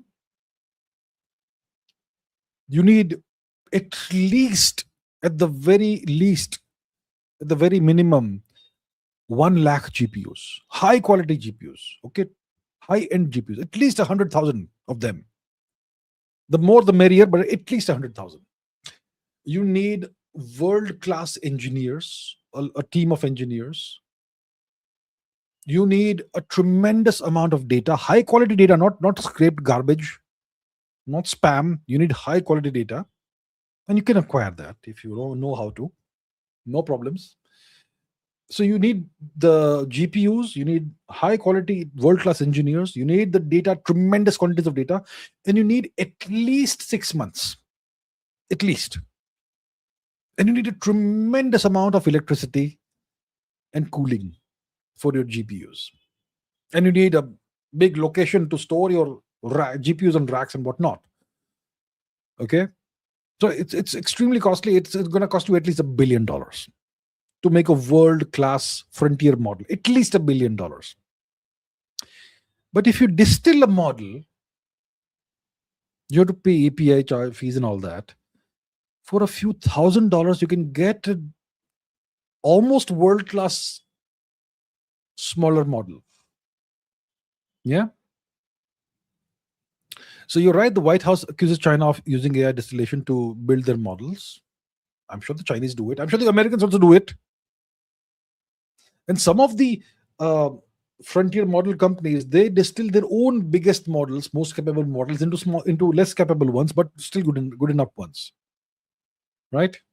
So what is distillation? It's like the Guru Shishya Parampara. The Guru teaches the Shishya, the student gains a smaller subset of knowledge, but it's still good enough for a lot of users. That sort of thing. Why can't India do the same? I have no idea. Why can't India do the same? India should do the same. Of course, now the Americans have found out that this is what many people do, many countries do. So they have put measures in place to prevent this from happening. If too many requests are coming in too quickly through the API pipeline, they're going to block you. They're going to kill your account or whatever. So you have to be smart about it. There are ways and means of doing what is required. I'm saying, look, first of all, I'm not suggesting you break any law or whatever, but whatever is legal, do it. So I don't know why. I don't know. Okay, Piyush says Quantum Skies 19 wants to convey his gratitude to you. He said, started watching your video during undergrad, motivated, pursued research in robotics, now at NTU Singapore, pursuing masters in robotics. Fantastic. I'm so glad. So you started watching my videos during undergrad. I motivated you. You pursued research in robotics. That's a fantastic field. We need Indians in robotics. Now you're at National Technology University, Singapore, NTU. Is that what the full form is? NTU. Whoopsie daisy. What happened here? NTU Singapore. What's the full form of NTU? NTU Singapore. Okay, it's Nanyang Technological University. Fantastic. And you are pursuing masters in robotics. I am so happy to hear this. Fantastic. Quantum Skies 19. I'm very pleased, very glad to hear this. You are very welcome. I'm glad that I was able to motivate you, which is a very small thing to do, by the way. Okay, whatever you've achieved is through your own hard work and your dedication. So, congratulations! It's fantastic. Keep going and do well. Succeed in whatever your aims are. All the best. All the best. Kakashi says UK loves Hindu Muslim divide in subcontinent. India should integrate, unite all sections, classes towards national interest like Russia and end extremism, terror, radicalization. I agree with you. I agree that India should unite everybody. Yeah, absolutely. India should integrate and unite everybody together towards the national interest. Russia is an example of how you of a successful implementation of what you are saying. And India should end whatever extremism, radicalization, etc., that you are referring to over here. I completely agree with that. I do. Yes, sir. Sanatani says, if AI replaces 90% of jobs in the near future, what happens to humanity? In an interconnected economy, jobless citizens cannot support businesses or provide tax revenue to governments. As this economic circle breaks, are we scripting our own destruction? See, we aren't scripting our destruction. India is not producing any frontier models. India is not doing that. It's the Americans are doing it, and the Chinese are catching up. They've almost caught up. India is not participating in the AI race. We have one good company, that is Sarvam, and I think they're doing fantastic work. But they don't have frontier models as of yet. As yet, right? They don't. They have good models. I hear that they have fantastic voice models and so on. So I think Sarvam is doing good work, but it's not yet at the frontier model level.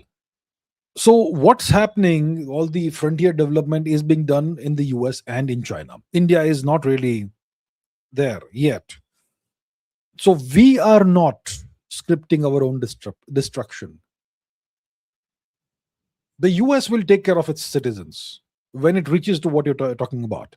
When, let's say, you are in a situation where 90% of jobs are taken by AI, the US will plan and prepare for that.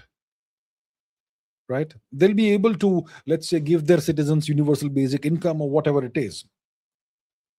Trump and Elon Musk, and Trump maybe not. Trump will soon leave office, but Elon Musk and whoever else, all these people, Anthropic guys and the OpenAI guys and Grok and so on, they will figure out a way to keep the population going. Give everybody universal basic income. You get $4,000, $5,000 a month in your bank account. No more taxes to pay, or maybe pay taxes, whatever. And you get free Netflix or whatever it is. So people are happy. All good. But what will India do about this? China will also take care of its citizens. The question is, what will India do about this? Has the government thought that far ahead? I don't know. I hope they have. What happens in India? So in a country where the government isn't able to anticipate this, isn't able to plan for this, the future may happen before the country is ready for the future. So let's say you have a country like India that depends on IT services exports. And in the next 2 years, hypothetically, that completely dries out. Then what does India do? Then the entire IT sector crashes. It's a very possible reality, by the way. Okay. The IT companies in India, why aren't they investing in AI and creating their own frontier models, working on that? I know it's not as easy as I make it sound by just saying it. Karo na, kal ho jayega. It's not like that. You put in a lot of hard work, but they have the manpower, they have the talent, they have the resources. The only resource they lack is probably the GPUs. Acquire them, right? Do something, do whatever. So if the future arrives before you're ready, not before you're ready for it, there's going to be chaos in the country. There's going to be chaos. Potentially. So you're right. If jobs are gone, jobless citizens won't be able to support businesses. They won't be able to provide tax revenue to the governments. The government will anyway extract its tax one way or the other. If you no longer have an income, they can't charge income tax, but they anyway take GST and God knows so many things. They put taxes on petrol, whether you realize or not. Right? They put taxes on everything. So they will anyway keep on collecting taxes indirectly. But what happens to the citizens? So I hope the government of India is planning for this, because this is coming. Yeah.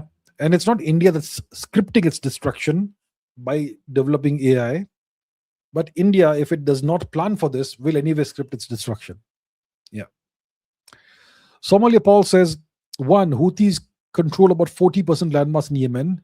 Why didn't Saudi Arabia let them have their own nation? You told countries don't share nuclear technology with each other. That's why they will not Iran.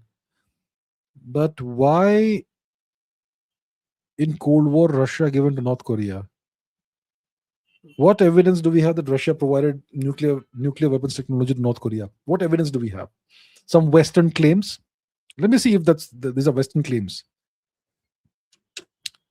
Does any evidence exist that Russia provided nuclear weapons technology to North Korea?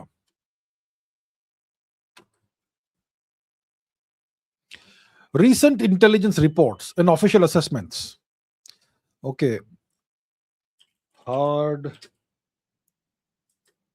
unambiguous evidence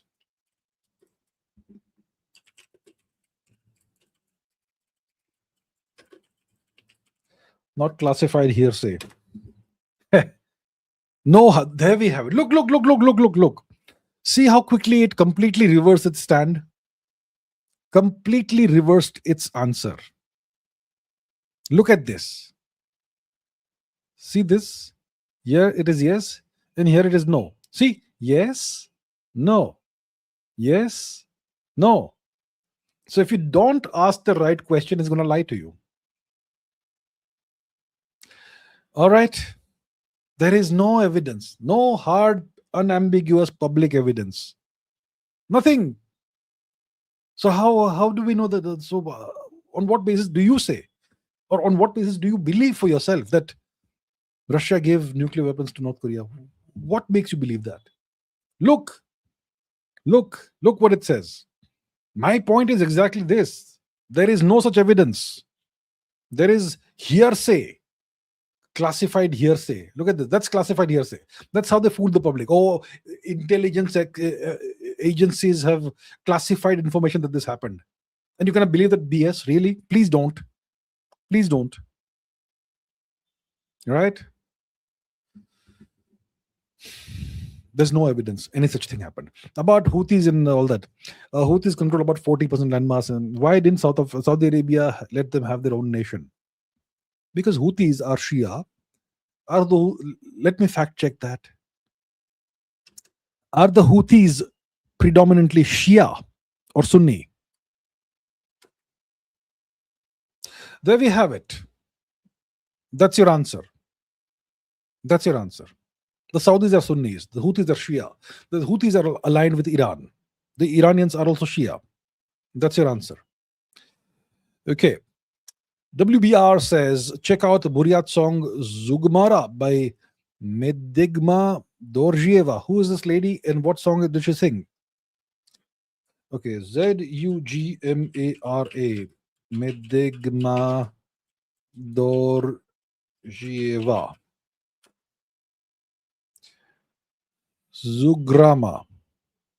Zugrama.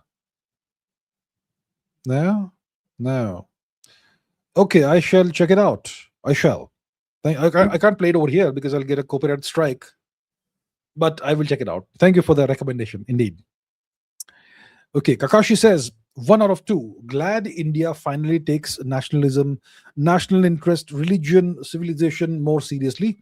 But education, health, infrastructure, technology, housing, transport, sanitation, wealth, income inequality, equality, happiness, quality of life, living standards, safety, justice, gender well-being, leisure, freedom, all matters too. Have you heard of Maslow's hierarchy of needs? Maslow's hierarchy of needs. Look here. All right. At the very basic level, what do human beings need? Breathing, food, water, sex, sleep, homeostasis, excretion. That's the very basic physiological needs that human beings have. When those are satisfied, we think of safety, security of body, employment, resources, morality, the family, health, property. When you have all those things, you look for friendship, family, and so on. When you have that, you look for self-esteem, confidence, achievement, respect of others, respect, and so on. And when you have all these things, you look for morality, creativity, spontaneity, problem solving, lack of prejudice, acceptance of facts. My question is, where does India stand in this Maslow's hierarchy of needs? I think physiological needs are taken care of mostly. Safety needs, does everybody have security of employment? Mostly people, I don't think India has a tremendous employment issue. Property, health, most people don't even have property, family. Okay, so let's say safety is taken care of. So I'm not sure where India is. It's probably at number two from the bottom. We haven't risen higher. So right now India is focusing on building toilets and electricity and bank accounts and all the base in roads and railways. How many airports does India have? How many functional airports does India have? About 150 to 160 airports, 36 international. How many functional airports does the US have? The US has 13,000 to 16,000 airports. Do you see the gap? Okay, let's see China. China has 365. Oh, not so good. Yes. So you see, India is behind. Compared to China, we are about halfway there. So we still have a long way to go. I agree with you that all these things matter. I agree with you. But we are still looking at the very basics. You see, Sun Tzu said that before you go and conquer the world, first ensure that nobody can conquer you. First, plug all the gaps in your defense. Right? And only then should you think of going and conquering the rest of the world or conquering others. So that's what you do when you are beginning, when you're starting off. You first take care of all the very low level basics. That's what India is doing right now.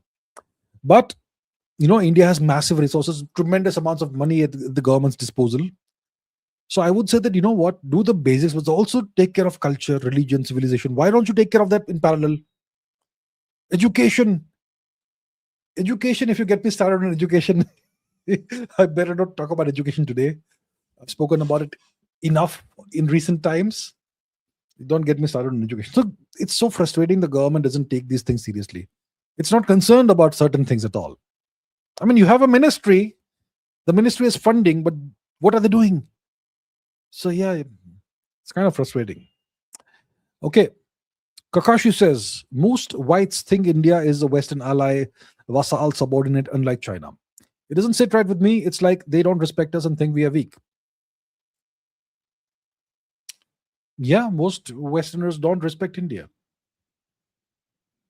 That's true. They think India is weak, yes. So what should we do about it? Demonstrate we are worthy of respect, not because we care what people think, but because that's the direction in which we anyway have to go. If we want India to be, let's say, a first class nation, world class nation, a nation that can compare favorably with China or whoever else, then we will have to progress. We'll have to take these steps. And those steps will anyway have the effect of making others respect us. Right now, see, India is not a Western ally or subordinate or vassal, but India is weak. Comparatively, relatively weak. See what Iran was able to do. Can India do that? I'm not saying India should do it. Does India have a million drones? Does India have 10,000 ballistic missiles? We don't. We're still mired in the 20th century mindset. I think things are changing, definitely. I mean, you have Indian sailors getting killed in Hormuz, off the coast of Oman. And we have to depend on the local coast guard or the local navy, Omani navy, to salvage the body. Indian sailor gets killed in the Black Sea. What do you do? So you see, nobody dares do that to China, right? Or the US. Do US soldiers or sailors, civilians, get killed somewhere? No. So if we want the world to respect us, we have to develop hard power, not soft power, not influence. Hard power. Hard power is what scares people. You want respect? Respect comes from fear, geopolitically. So until India develops the hard power, the 300 plus ship and submarine strong navy, until we have a few million drones and a few tens of thousands of ballistic missiles and cruise missiles, people won't respect us. We have to demonstrate we have the hard power. We have to demonstrate we're willing to use it if required for our national interest. Do a couple of demonstrations. Everybody will come in line, stand in line. That's what needs to happen. But I'm not saying India should go and seek out fights. No, India should develop and get stronger without seeking out fights as far as possible. But where our national interests are potentially impinged, we should safeguard those through our own strength, not through friendships and whatever. Then people will stop disrespecting us. Shaurya Singh Rajput says, Professor Jiang has said that memories of living beings could be stored in a non-local universal field of consciousness rather than the human brain. What's your view on this? Who is Professor Jiang?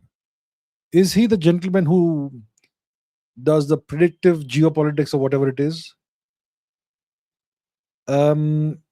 Okay, I don't know if he has said this or who the Professor Jiang that you're referring to is. Let's say we have a Professor Jiang who has said this. Memories of living beings could be stored in a non-local universal field or consciousness. What are my views on this? What is this non-local universal field? My question is, what is that?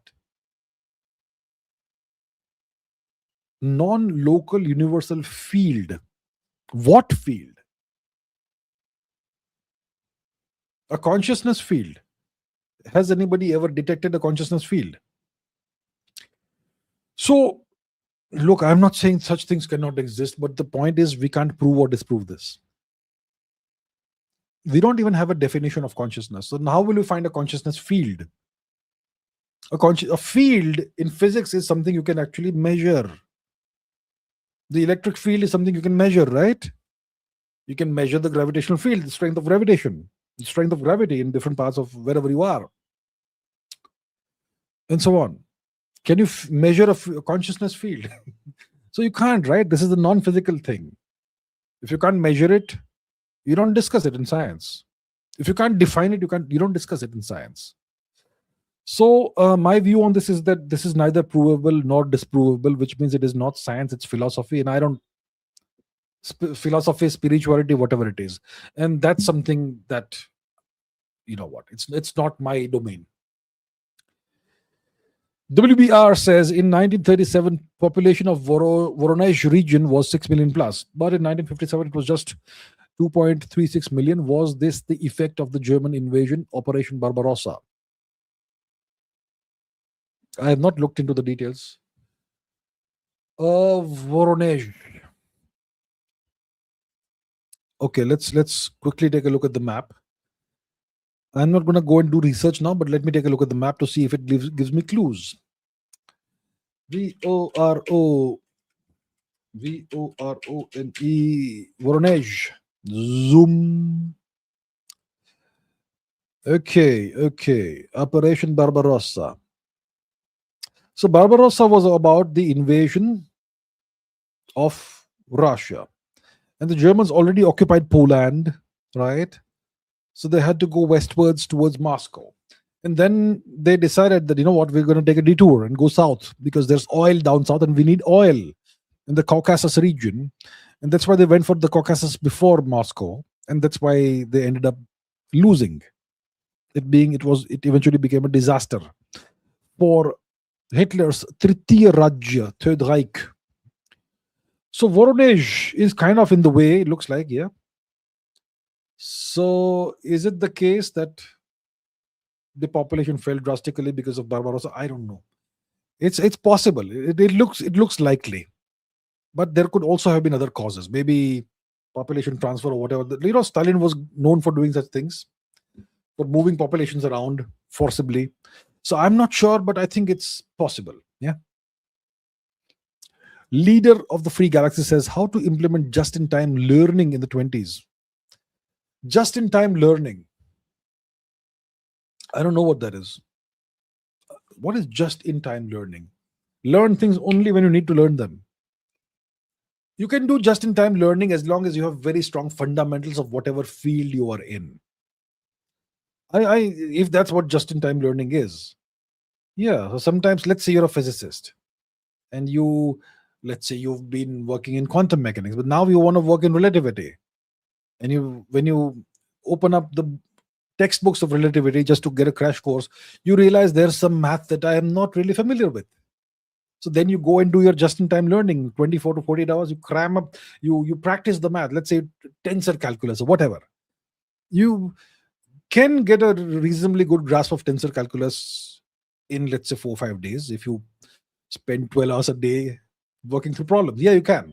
So that is going to take time, and you will need very strong mathematical fundamentals and foundation before you can even imagine or even dream of learning tensor calculus in 4 days.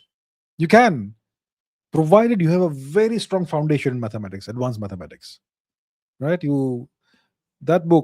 These books you will need to have worked through in the past. So you can't do just-in-time learning of just about any subject. You have to have good fundamentals and foundation in that subject. Then you can do just-in-time learning of higher concepts in that field. Somalia Paul says FCRA 2.0 rules make conversion slower or zero effects. As far as I have seen, there is no mention of religion in the FCRA 2.0 rules. There's no mention of religion anywhere. I think it simply tightens the rules for NGOs as far as I have seen. I have not really gone into the nitty-gritties, the details. But yeah, as far as I know, as far as I've seen, there is no mention of religion.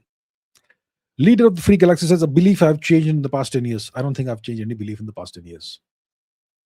I don't think so. Varinder Barwa says, PM45 is the father of Y haplogroup R, Y DNA haplogroup R, the patrilineal Y chromosomal haplogroup R, PQR. PQR. Q has to be the ancestor of R. Let me see. PQR. Q has to be the ancestor of R. Let's see. Y chromosomal haplogroup R. Q. Nope. Q. Q. Y chromosomal. Come on, bro. Y chromosome haplogroup Q. This has to be the ancestor of R. Let's see. QM blah blah etc. Q blah da da da da da. What's the ancestor? P1. PQ. There we have it. So the ancestor of Q is P. And what are the descendants? Origin. Okay. Subclades, Q, the Q1, Q2, downstream. Okay, downstream haplogroups.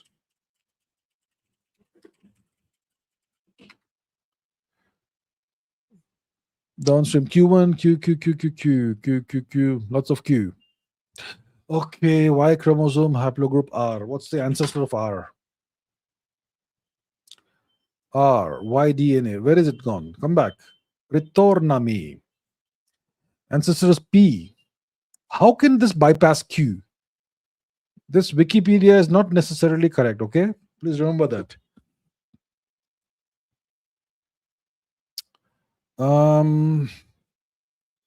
It does say that its ancestor is Q. Sorry, P something.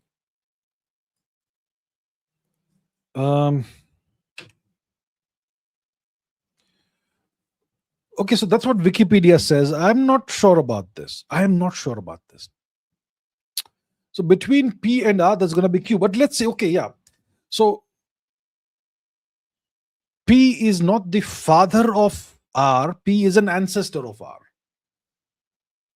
P is an ancestor of R. That I would completely agree. Yes, it's ancestral North Eurasian, is it? A&E. Modern South Asians have highest proportion of A&E, 20-30% after Native Americans.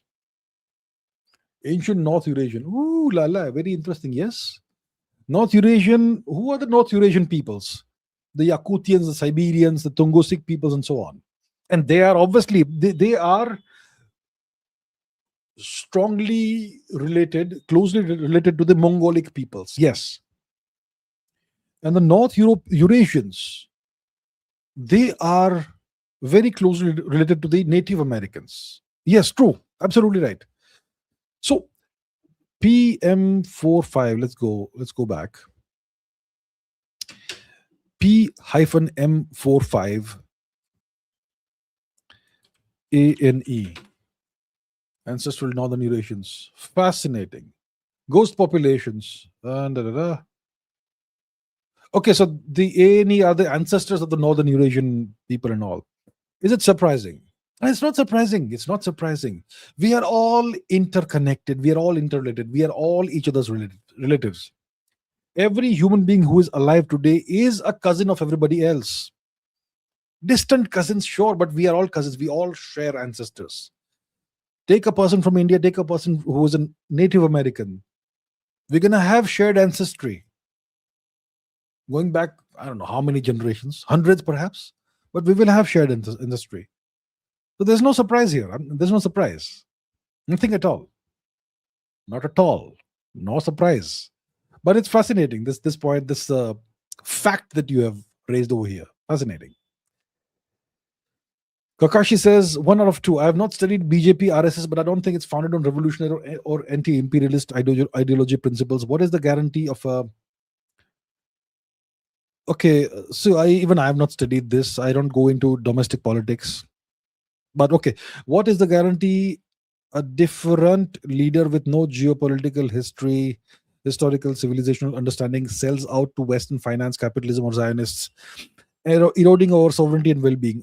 There's no guarantee of anything in life. There's no guarantee of anything in life.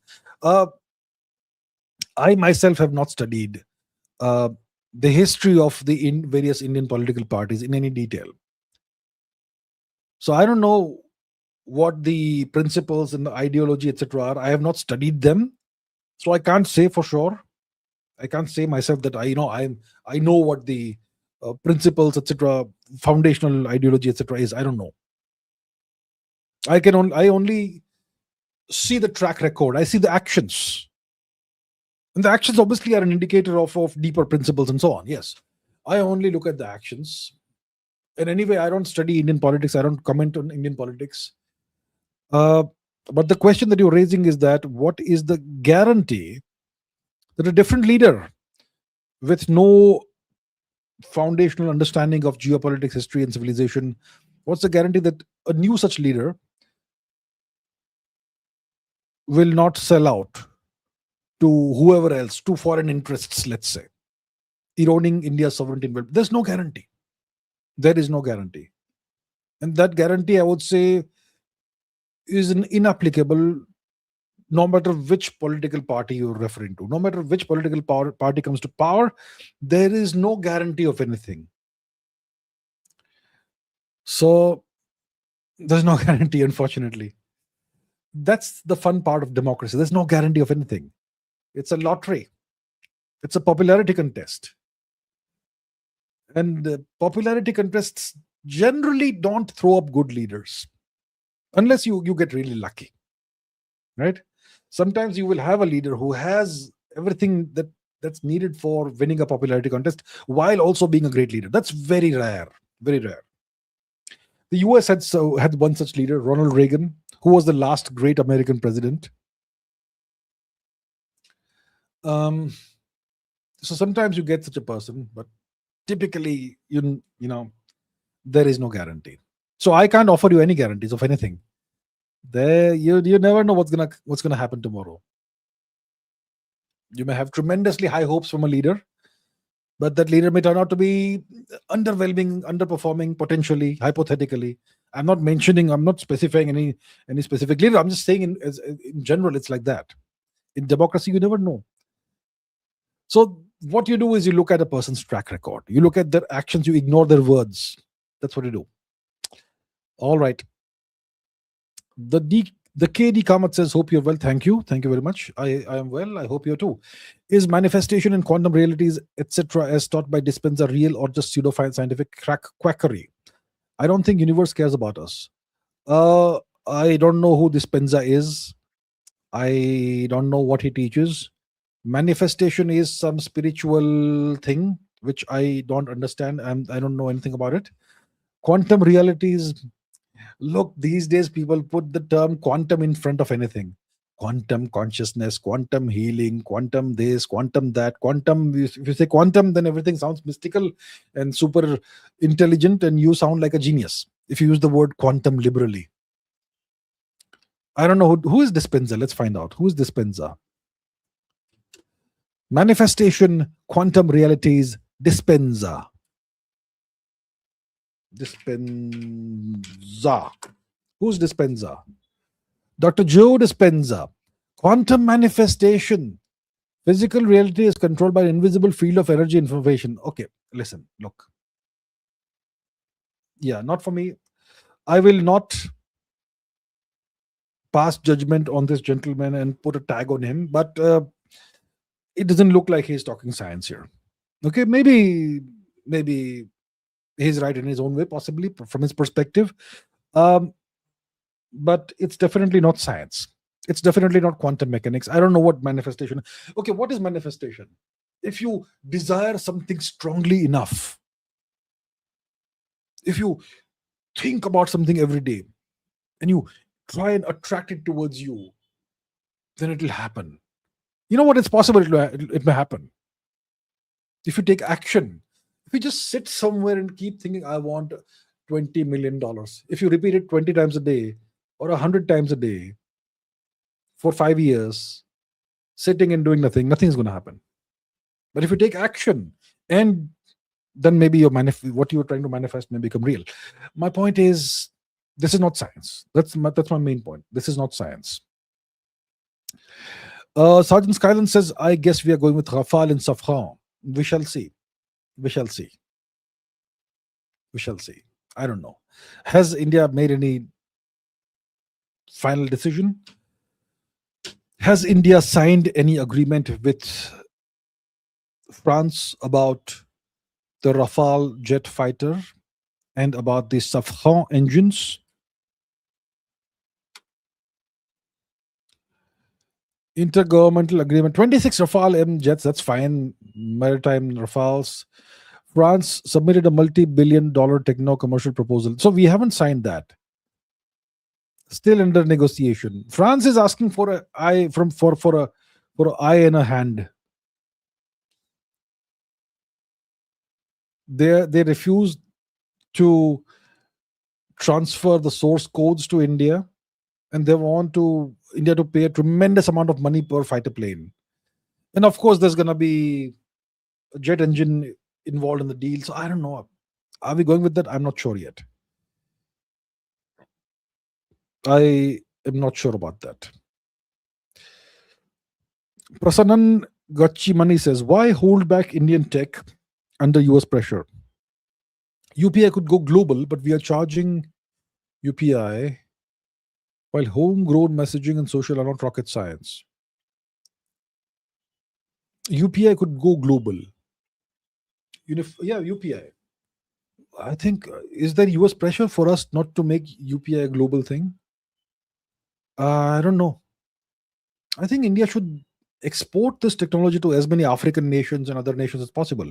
Export it to do we have UPI in Nepal, first of all? At least we can start in our neighborhood. Does Nepal accept UPI payments? Okay, it's accepted in Nepal for merchant payments. Indian travelers can use popular UPI apps like GPay, whatever. Participating merchant QR codes, PhonePe network. Okay, so it's popular so we have UPI in Nepal. What about Sri Lanka? Sri Lanka. Yes, Sri Lanka accepts UPI payments. Fantastic. Good. What about in? It's no point asking about Pakistan. Bangladesh. Bangladesh, no. Pakistan, no point asking. Afghanistan, obviously not yet. Burma, not yet. Burma is in trouble. Um, yeah, we should export UPI to all friendly nations. Yeah. Um, Homegrowing messaging and social are not rocket science. I agree with you. Yes. So if India is holding back Indian tech under US pressure, India should stop doing that. About that, I'm in complete agreement with you. Acharya Mahendra says, infamous slave of you. What? Do. Okay. That's your views. No comments about that. Okay. Ganapati says, the idea of sovereignty that Indian right wing has. The idea of sovereignty that Indian right wing has is US team A bad, so we must team up with US team B. Cosplaying as Hindus, they act as a fifth column thoughts. Uh,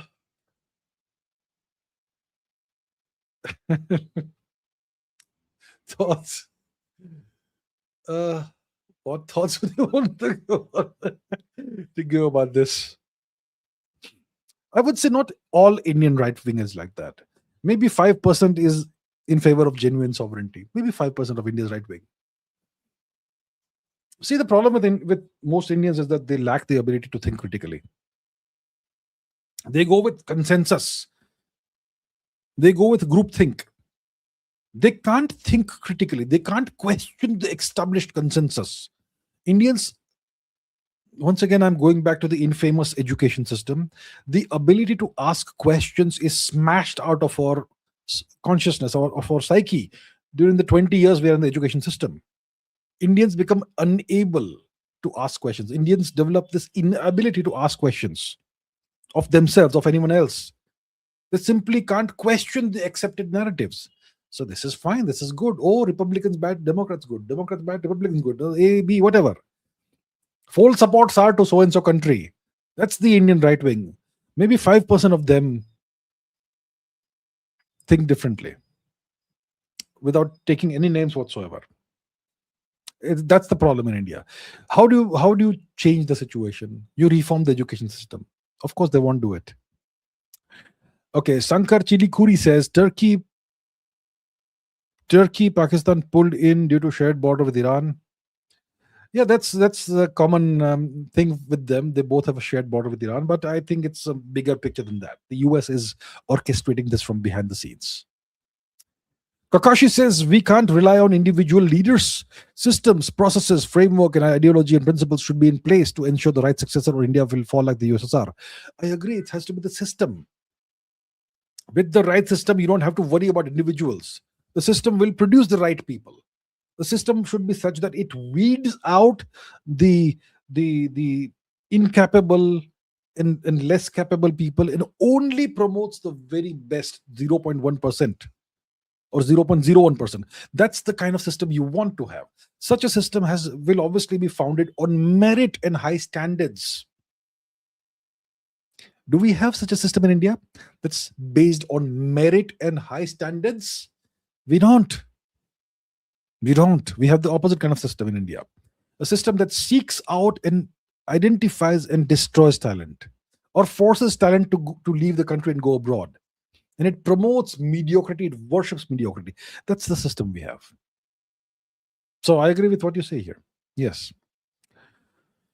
Caution World says, do you think the reason people in Japan, Germany, South Korea are not revolting against the US for independence is they have high incomes and living standards?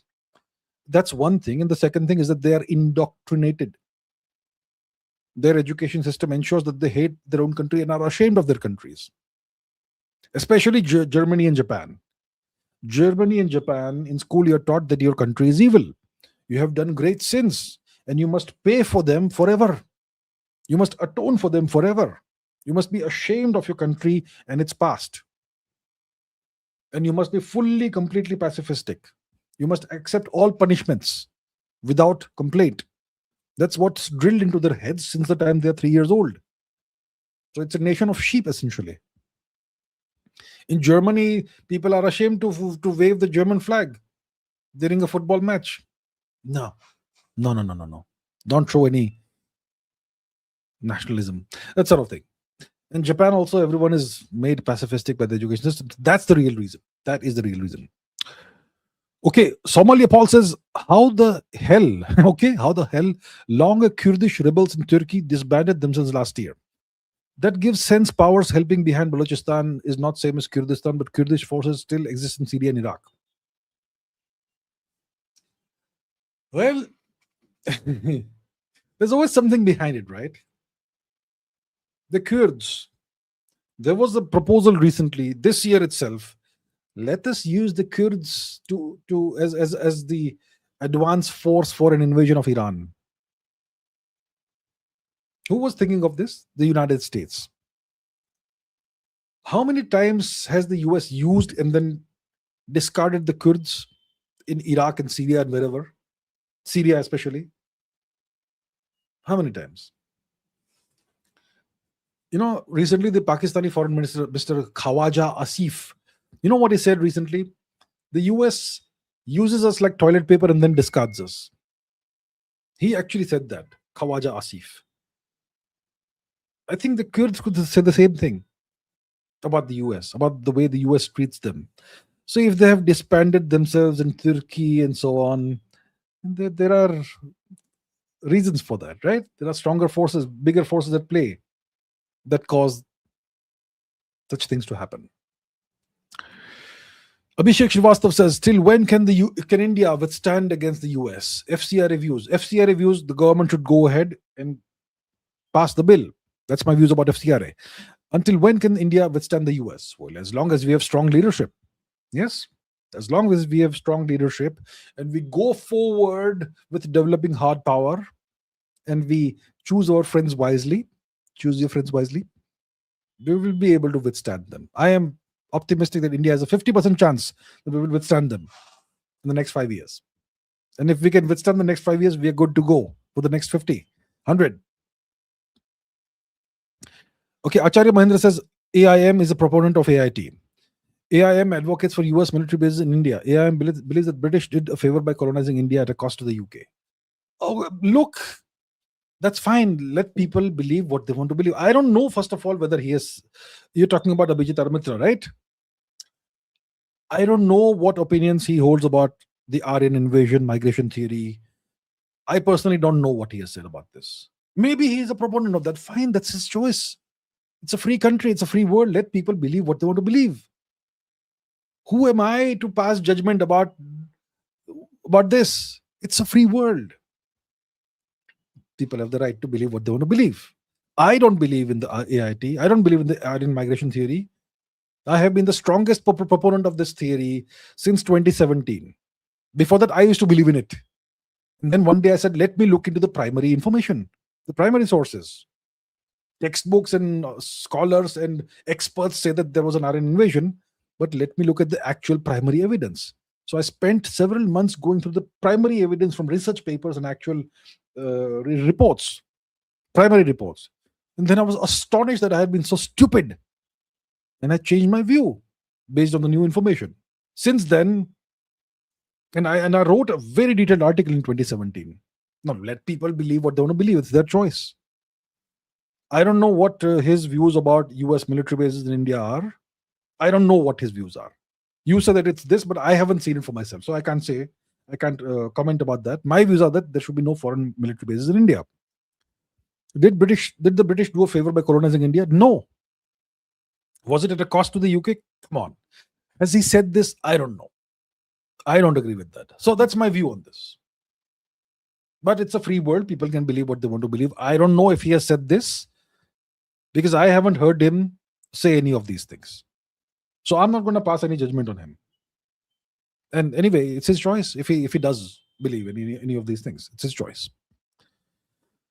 The Hell Dragon says, should Modi focus more on building and strengthening their bonds with Japan, Indonesia, South Korea, etc., instead of Israel and the US? India should focus on building and strengthening bonds with sovereign nations that are friendly to India. Sovereign nations. India should also strengthen its economic ties with all other nations. With all other nations. India should have mutually beneficial relations, whether economic relations or diplomatic relations or whatever relations, with as many nations as possible. This includes Japan, Indonesia, South Korea, and so on. India should also try and have good relations with the US and Israel, of course. Of course, Israel. We have good relations with the US. We don't have any issues, major issues with Israel. But please remember that Japan and South Korea are not sovereign nations. They are nations under permanent American military occupation, not sovereign nations. My view is that India should focus on strengthening its relations with Russia, with Israel for sure, with Greece, with Cyprus, with Armenia, with Iran. Why not? And also with China, as far as is possible, and everybody else. Okay. Ganapati says, as you mentioned, I too believe that the US is behind Pakistan, Turkey, Saudi Arabia pact. This was done on purpose to bring together an Israel, India, Cyprus alliance. Oh, we'll see about that. We'll see about that. See, I have, of course, gone on the record and said that India should explore its options with these countries. I didn't say Armenia in the short that I put out. Armenia is too small, sadly, to be significant, but India is helping Armenia, with the help of Iran, by the way, against Israel and Azerbaijan and Turkey. So on the one side, there are a bunch of nations that want to destroy Armenia. Who are they? Turkey, Azerbaijan, and Israel. They want to destroy Armenia. And who is helping Armenia? India and Iran. What? Yeah. So is the US orchestrating this Turkey, Pakistan, Saudi Arabia pact so that they can bring India, Israel, Cyprus together? The US doesn't give a damn about India or Cyprus.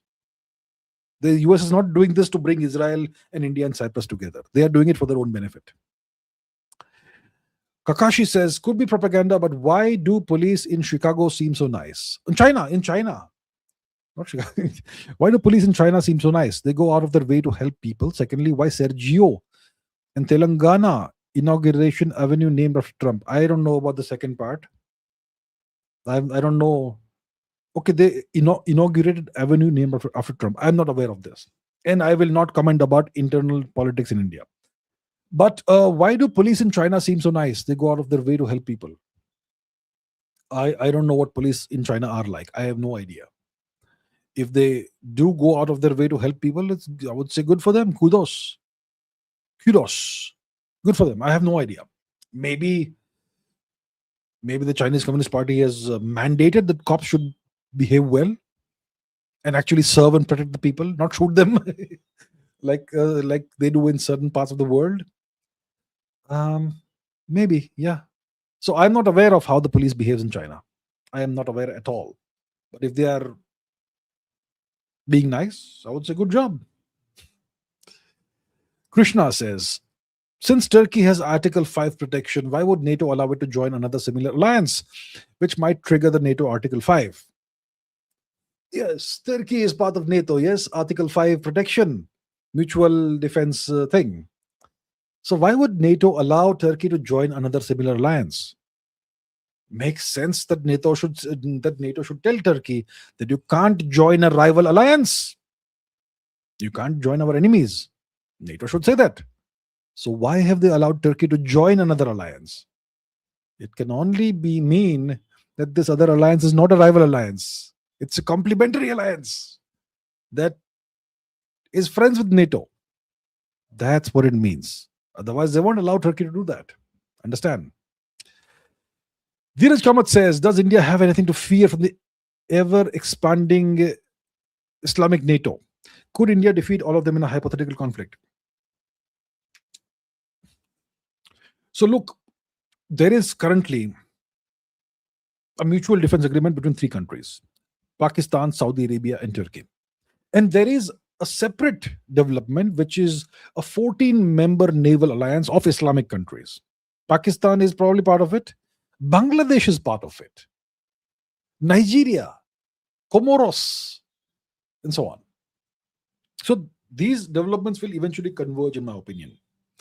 Does India have anything to fear from these people? Look, can Saudi Arabia pose a military threat to India? No, not strong enough, not powerful enough militarily. No. Can Turkey pose a military threat to India? Too far and too weak. They can't. Yeah, they have some base in the Horn, some military presence in the Horn of Africa, Djibouti, and so on, but insignificant. They don't pose a military threat to India. The thing is, Saudi Arabia can fund Pakistan significantly, and Turkey can sell significant weapons to Pakistan. So Saudi Arabia gives Pakistan free money. Pakistan takes the free money and gives it to Turkey for weapons and drones and whatnot. And Turkey has a world class aerospace industry, increasingly world class. Good drones, good progress in the fifth generation fighter planes, and so on. So that way, it could be a problem for India. But if Turkey and Saudi Arabia decide to fight India militarily, they are not even in a position to come to India and fight us. Yeah, they can't. But the problem is that they can help Pakistan in a variety of ways. And other such nations may also join the fray. And they may all prop up Pakistan further. Right? So that's the issue. Caution World says, will European countries be at war if USA pulled out of Europe and really not interfere in Europe? What kind of rivalries in war can we expect to see? Or they'll go back at each other's throats within a few years. If the US genuinely withdraws from Europe and stops interfering, then all the little rivalries will come out again. Why do you have peace in the Balkans today? Former Yugoslavia. Why are Serbia and Bosnia not fighting each other? Because the US is the policeman who is stopping that from happening. The moment the US withdraws, they're going to go back at each other's throats. There are old territorial disputes everywhere, not just the Balkans. Greece and Turkey will be at each other's throats. The Turks will try and invade Greece and they will try and take over the rest of Cyprus. France and Germany have history. There's so much stuff out there.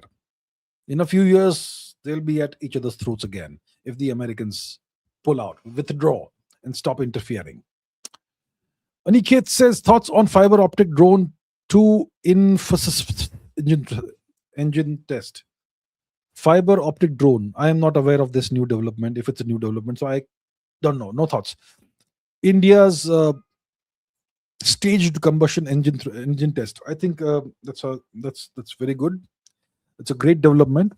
India already has at least two cryogenic staged combustion engines that have been developed by ISRO, or the second one, ISRO is developing it, but an Indian startup has developed a staged combustion engine that is fantastic. Great job. Kakashi says, you suggest India sell weapons to the US and help them out in Iran war. Could you clarify what you meant by that? India should not fund terror and useless damaging wars and reduce our image.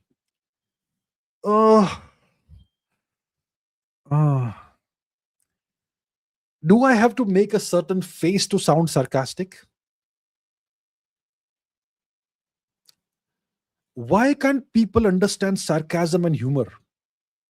Do you really believe I want India to sell America weapons? I don't know. Maybe I should put a big disclaimer when I'm saying this. This is sarcasm. Don't get upset and offended, and don't get triggered. Do you really think I want India to sell weapons to the US? Do you think the US will want to buy weapons from India even if they're short of weapons? I've seen so many triggered comments there below that short. People simply just don't get sarcasm, right? Do I have to make a certain face? That sort of thing, do I?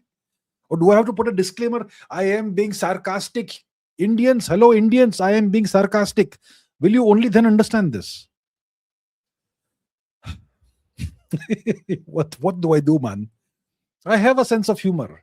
I have If you meet me in real life and spend some time with me, you will see that I have a sense of humor and I have a tendency to be sarcastic. But people just don't get nuance in India. Okay. Kakashi says Morocco and Spain are US vassals. Europe does not control its borders. The US and deep state does. US and Zionists punished Spain for their posturing against war on Iran. If you say so, sir. If you say so. I am not saying anything. If you say so. Was Spain being very naughty? Were they saying things they were not supposed to say? Okay. Mudit Dasmana says, Dasmana. Endogamy originating in 0 BC is a lie. India's average FST is 0.011 and AASI is not caste. Do you support reservation Hatao Andolan? How did slave owners end racism? Okay, the first thing you're saying endogamy, and I'm not aware of that, so I will not comment about that. Do I support reservation Hatao Andolan? I have been saying since 2021 that I don't support reservations. I have been saying that. I am on the record consistently year after year saying that. I don't know if there is some new Andolan now, and there are some fantastic leaders of this Andolan. I have been saying this since before it was fashionable to say that. I don't believe in reservations. I believe in merit. Let there be Andolan if there is Andolan. I am not aware of it. Who are the people leading it? Whoever it is. So I don't support reservations. I am in favor of 100% merit. How did slave owners end racism? They did not. They did not. Rahul Khanvilkar says, why Indians are obsessed with showing off American iPhones? I suppose it's a prestigious phone. See what I have? Latest iPhone 17 Max Pro or whatever. Look, it just makes you feel good. I think it's a status symbol or whatever, right? The latest, most expensive phone. I suppose that's why it is. I'm sure not everyone does that. Kakashi says, why you against Ramayan? What?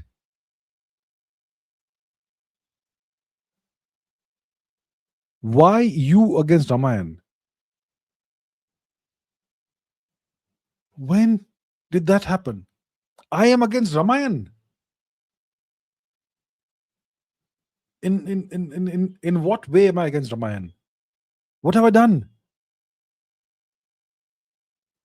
I am against Ramayan.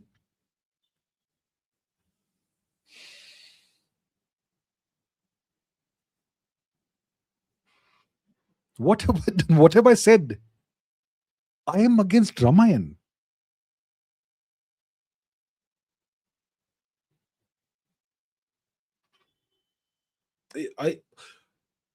Are you referring to that Bollywood movie? Are you referring to the movie? The movie is trash. That's why I'm against it. I know. I already know it's trash. I have a way of seeing things in advance. Watch it. If you like it, good for you. I am not watching it. I can't stand the people the actors who have been chosen to play those roles. I'm not saying they're bad people or whatever. They don't embody the characters. Big beef guy is gonna play Lord Ram, and some God knows who that lady is. She's gonna play Sitaji. If you read the Valmiki Ramayana, you know what Sri Ram looked like. You know what Sitaji looked like. Their physical descriptions are given. The actors and actresses should kind of, at least to some extent, match those descriptions. But no, you will find somebody who's the opposite of the description. There's just one reason why I'm not going to watch it. And overall, I don't watch Bollywood movies anymore. The last one I saw was the two Dhurandhar movies, which are not really Bollywood movies, right? Those are anti-Bollywood movies. Yeah, so I'm not watching it. I am not anti-Ramayana. I'm just not going to watch the movie. I haven't seen the Odyssey yet. Is it too late to see it? I'm not watching Ramayana. Korea is dystopian, extreme communism in north, extreme capitalism in south. South fully US captured. North relies on Russia and China. Yes, okay. Ganapati says truth nuke time. Google Romila Thapar, Indian Friends of Israel Society. But sure, let's keep soaring our full support to fatherland. full support, sir. Full support. Shall I Google it? I'm pretty sure I know what's going to turn up. But let's do it anyways. And since I'm doing it per your instructions. Romila Thapar, Indian Friends of Israel Society. Member of Indian Friends of Israel. Associated with the Indian Friends of Israel. Early enthusiasm, diplomatic friction, late disillusionment, and so on and so forth. Okay, that's all right. That's all right. Okay. That's fine. All right. Okay, Kakashi says India should work more than Europe as we are developing, but less than East Asians. Endless work, productivity for money, prosperity with no balance joy is bad. If you work like the East Asians, you will end up with a TFR of 0.75. What's the total fertility rate in South Korea right now? What is South Korea's total fertility rate today? 0.8. 0.8. Oh, 0.8.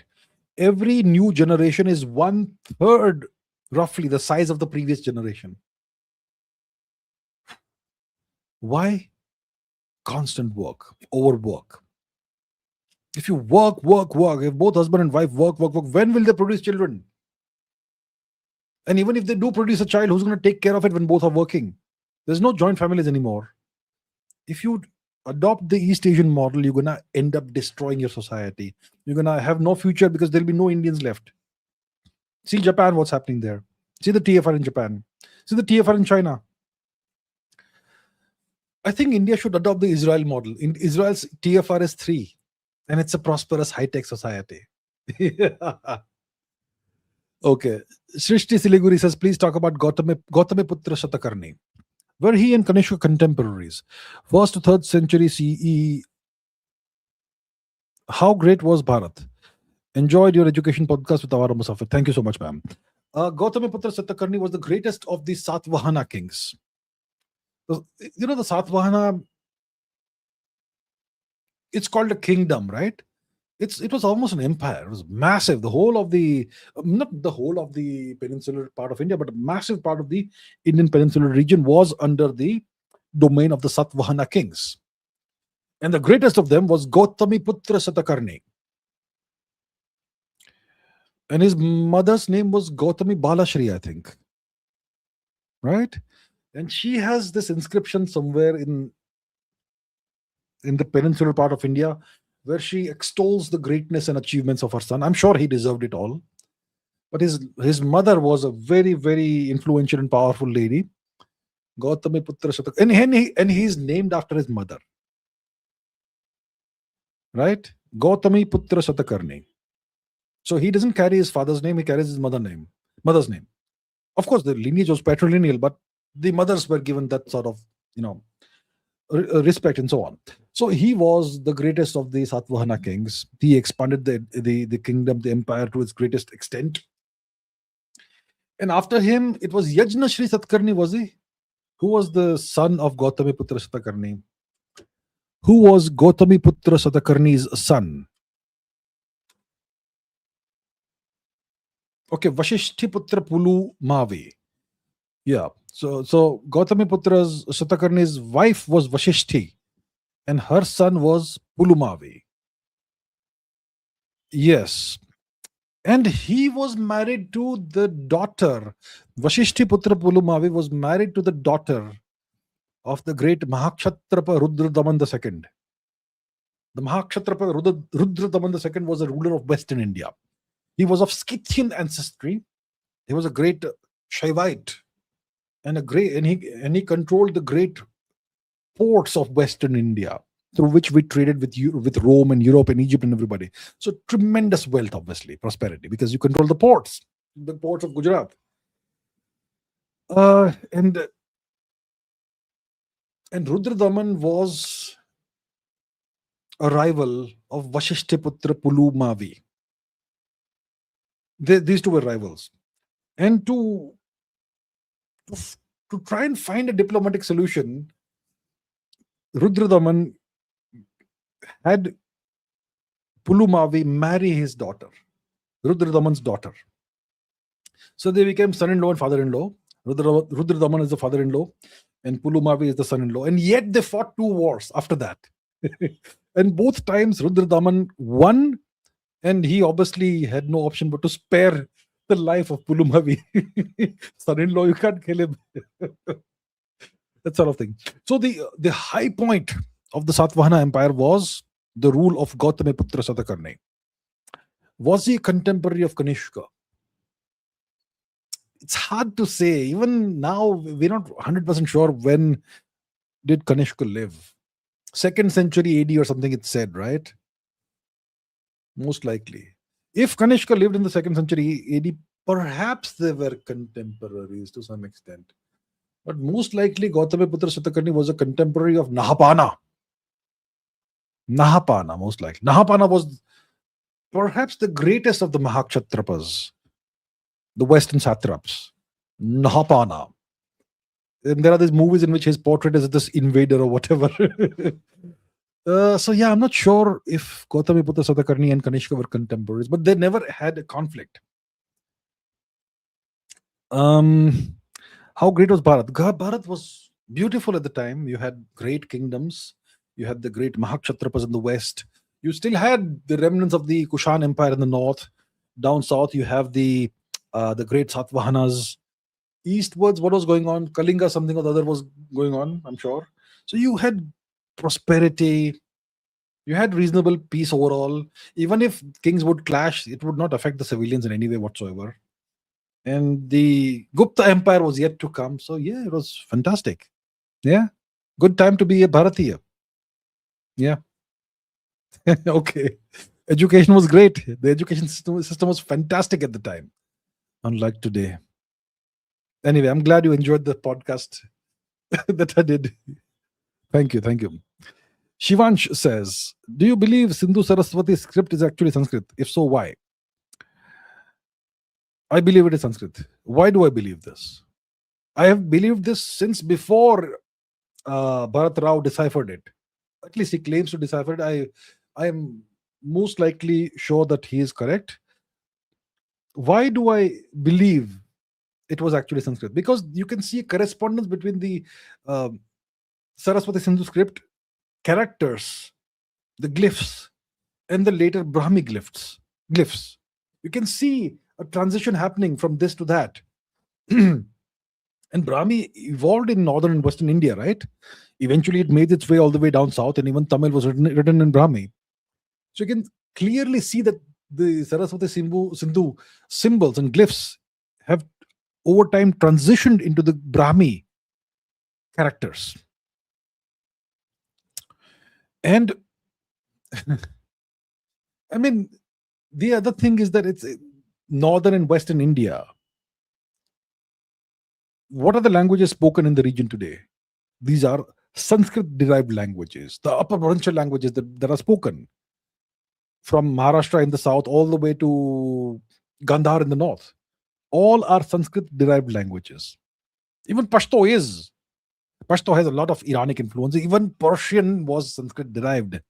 So the whole region historically in olden days spoke Sanskrit. So how will the script not be Sanskrit, right? It's just logic. Anyway, let the official decipherment happen, then we'll see if I am right or wrong. Okay. Kakashi says US China can't vassalize Russia. It's too strong in autarky and has historic strong systems, institutions, intelligence, etc. Second, R has freedom resistance fighters. I don't know what has are. Russia, okay. US and China can't vassalize Russia. You never say never. Never say never. The US almost vassalized Russia before Putin came to power. I mean, Yeltsin deliberately destroyed, imploded Russia's economy. Yeltsin is regarded as an American stooge. Who respects Yeltsin in Russia today? Right? The entire Russian economy, the decades, like 7 decades of the savings of the Russian people, which were held collectively by the USSR, that money was inherited by Russia. It was destroyed, burned away by Yeltsin in all these by dumping it into all these loss-making industries run by thieves, oligarchs, like they're called. Putin stopped the rot. Putin over time has built Russia back to some semblance of the strength it once had. If Mr. Putin is about in his early to mid 70s, right? He won't be around forever.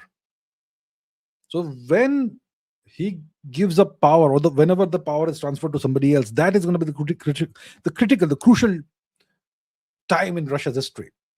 If the successor is as strong as Putin, things will be fine. But if the successor is someone like Yeltsin, Russia will implode, and all of Putin's hard work, will have been for nothing. And Russia will get vassalized again, most likely by China this time. Even today, China is treating Russia like a junior partner. There's this gas pipeline that Russia is supposed to build to China. That's been under negotiations for years now. China is insisting on rock bottom prices. It knows it can squeeze Russia because Russia has no choice. Never say never. It's a very delicate time for Russia. Okay, second, I don't know what H ** AS is. I don't know what that is. Sorry. I'm not able to think what it could mean. Yep, no idea. Sorry. Fast Snail says, strange how the doctor responsible for millions of COVID deaths can plead the Fifth Amendment and not be accountable. Even stranger, he was pardoned by the previous administration. Very strange. One of the final things Shri Biden ji did was pardon Dr. Fauci, right? Yeah, he did that. And he's been pardoned for everything that he did until that year, right? Whatever, 24. And so all he has to do is, I respectfully decline to answer the questions under advice by my lawyers. I plead the Fifth Amendment. That's it.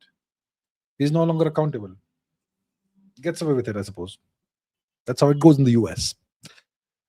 Memologypedia says, odd question. I poured every effort, but she couldn't find the courage to move forward. I poured every effort, but she could not find the courage to move forward. Is fear stronger than love? She thinks I would be same as her past bitter experience. Why love has become difficult? I don't know. I don't know if I have the answer for you. I don't think I have. I don't know who she is. I don't know who you are, sadly.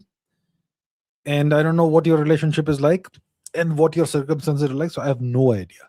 Why has love become difficult? Is love difficult? Relationships can be difficult. Love is pure and simple. If you see something and it uplifts you, you feel love. If you see something, it isn't evil, it is not dirty, it uplifts your spirit, I suppose that is love in some shape or form. Maybe an element of love is there somewhere. So love is a one-sided thing. If it is reciprocated by somebody else, then it's great. But is there a guarantee that if you love somebody, it's going to be reciprocated? There's no guarantee, right? So that's life. Life is complicated. Life isn't simple. Life can be complicated. So it's not like love has become difficult or is difficult or something. Maybe your specific circumstances are complicated. That's what I would say possibly is indicated by what you are sharing over here. Anyhow, I wish you the best, sir or ma'am. Yeah, I think it's sir. Okay. Imagine you're a gentleman. All the best to you. All right. I hope things work out for you. All the best. Or Rarun Rajar, good to see you, sir. After a while. I believe there are no protests in the world without someone trying to take over for different reasons. It's up to the world. It's up to the one in the field to see it. Protests have an agenda. Protests typically have a stated reason, and sometimes they have unstated reasons too. And of course, protests will have a stated agenda, but there could be unstated agendas too. And you need to know how to see what's really going on. Yeah, yeah. Our Rarun Roger says, I used to involve myself in many protests.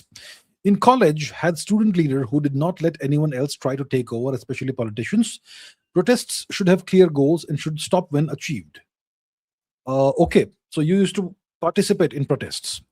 And you were a student leader who did not let anyone else try to take over, especially politicians. Well, okay. You see, in college, you have student leaders and whatever. Colleges are typically training grounds and proving grounds for future politicians. What do political parties look for in college students and leaders? The ability to mobilize people. That's the only thing they look for. If you can bring 100 people on demand, you have potential. If you can bring 200 people on demand, you have twice the potential. That's all that matters in politics. Anyhow, so protests should have clear goals and should stop when achieved. Yeah, so the protests, these cockroach Janta Party protests that happened, they had a clear goal. The resignation of the minister. They got it and it dissolved. Did it achieve anything? Now you have a new minister. Are your problems over? Obviously not. Kakashi says, Japan, beautiful country, culture, but no free time. Yeah, exactly. No free time. Just work and slaving away for US empire and capitalism. And despite being rich, so many die from earthquake. People slave away. You're right. You're right. I remember when I was a child, I used to read about the Japanese education system. Apparently, there was a saying in Japan: sleep 4 hours and pass, sleep 5 hours and fail.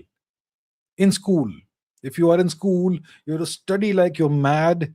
And if you sleep 4 hours, you will pass. If you sleep 5 hours, you'll fail. That's the sort of system they have. They're churning out sheep and slaves. That's why their birth rate has declined so drastically. That's what has been done to Japan. They've been turned into a nation of essentially robots.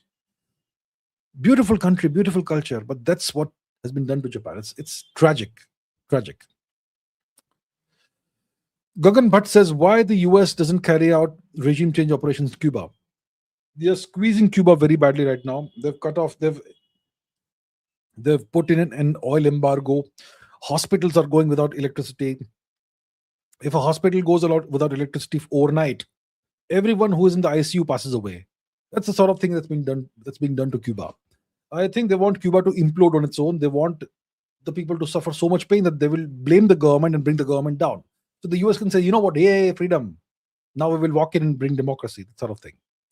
The US can afford to wait. There's no hurry, right? There's no hurry. Okay. Kakashi says, I love Modi, but he should clear up his ACYPL activities. Yes, we saw something last time, in the last live stream, I think. All Indians, including BJP ministers and Epstein files, should come clean. Congress should come clean on China MOU. All right, sir. For me, no comments. I don't comment about Indian politics. I discuss geopolitics, history, science. I have a policy. I don't discuss Indian politics. So I shall say no comments about this. Sorry. Angad Griwal says, do you think India will ever reach China level? Look at Shenzhen. Our Delhi does not even have clean roads and lights in some areas. And do you think BJP is going to be successful in making Lok Sabha seats 800 plus? With the right leadership, India can definitely reach the level of China. Why do you have a situation where even the capital city doesn't have clean roads and lighting or whatever?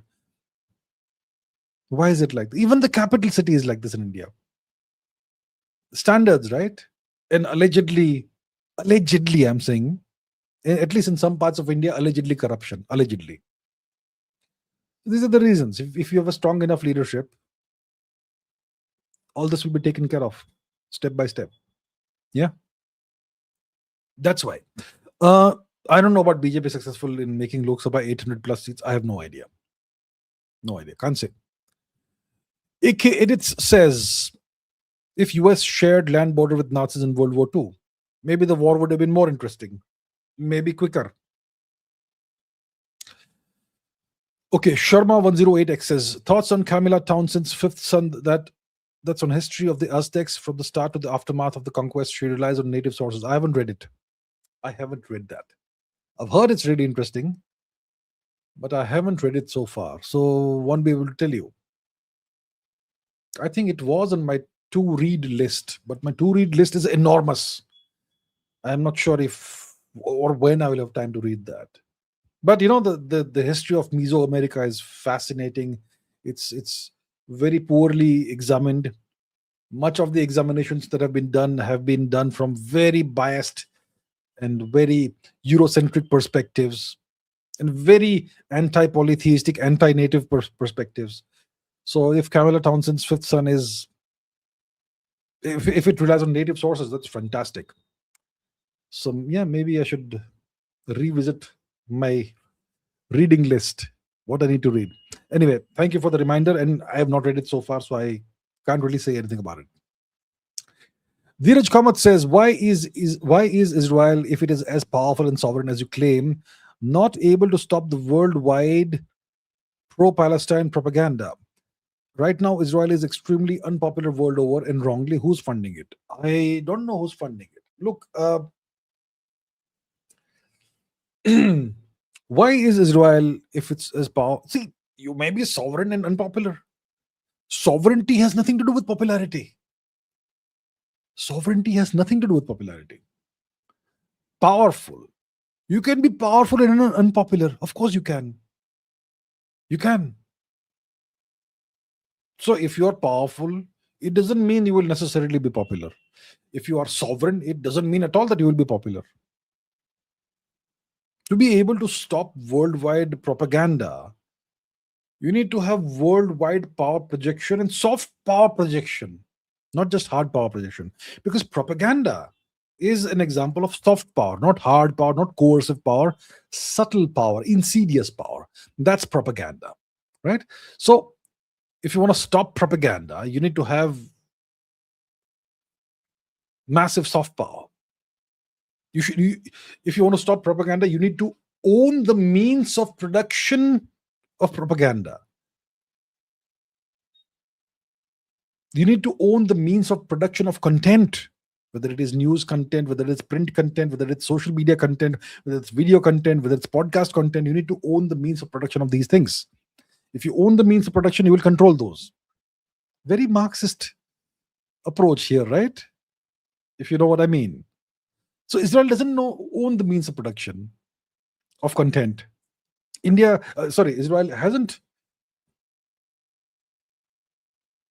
got the scale of soft power globally. That's why it's not able to do much about this. I don't know if it's unpopular wrongly or rightly. That's I'm not passing judgment on that. Does somebody have to fund propaganda? The US certainly isn't funding any anti-Israel propaganda. The US will never do that. If somebody is funding it, who has the money to fund that? Who does? Can't think of anyone. And there are anti-Israel elements in the US as well, right? The Democrats and whoever else. So the situation is more complex than maybe apparent, unless you scrutinize deeply, right? So power doesn't give you the ability. If you have hard power and if you've got strong relations with the US, it doesn't give you the ability to stop global propaganda. Sovereignty doesn't give you that, right? All right. Harshit Jain says, who should India partner with along with the UAE to counter the new Turkey-Saudi-Pak alliance? Should India also ramp up its nuclear launch capabilities? Look, India can partner with everybody. But if India wants to counter something that's anti-India, India should not rely on anybody else. Sure, partner with everybody, but don't rely on anyone. Don't depend on anyone. Don't imagine that because I have 7 friends now, I'm fine. Rely only on yourself. How should India counter the new Pakistan-Turkey-Saudi alliance? by ramping up its hard power. There's no other solution.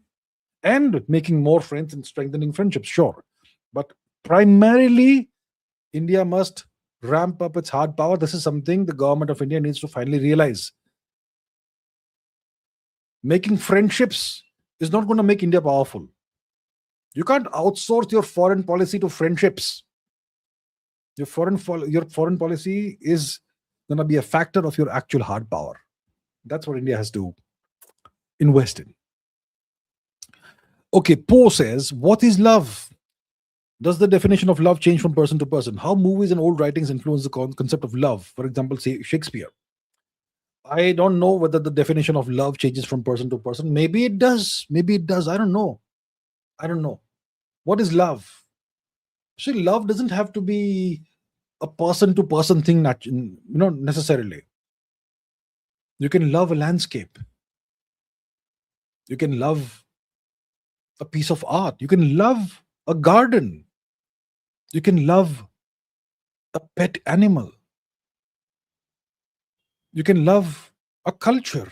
You can love a language. You can love a movie. You can love a song. You understand? Love doesn't necessarily mean it's human to human, person to person, male to female to male, whatever. Love is something more general, more universal. Why do you love a movie? Because it makes you feel good in some sense or some form, some way inside, deep inside. Why do you love a landscape? Because it evokes a certain feeling in you, which you like very much. Why do you love a garden? Why do you love a river? Why do you love a pet dog, pet cat, pet whatever? Why? Why do you love a song? Why does this specific song, why is it that you love it so much? It uplifts you, right? And the same applies to people. Some people uplift you, so you love them. That's my definition of love. I don't know what your definition of love is. Maybe other people have other definitions of love. I don't know. Do you all agree with what I'm saying? Maybe some of you will disagree and you will say that I'm full of hot air. It's entirely up to you. I think the definition may change from person to person. So, how did movies and old writings influence the concept of love? I don't know, sir. I don't know. I have my own views about this. I don't know how movies and old writings influence the concept of love. Shakespeare, I don't know what Shakespeare says about love. Shakespeare wrote many interesting, plays and all. I mean, Hamlet, for example. It's not a play about love, of course. Hamlet. It's a play about. It's not an original, by the way.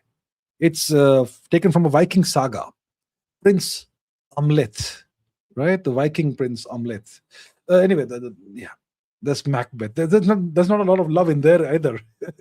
Be bloody, bold, and resolute.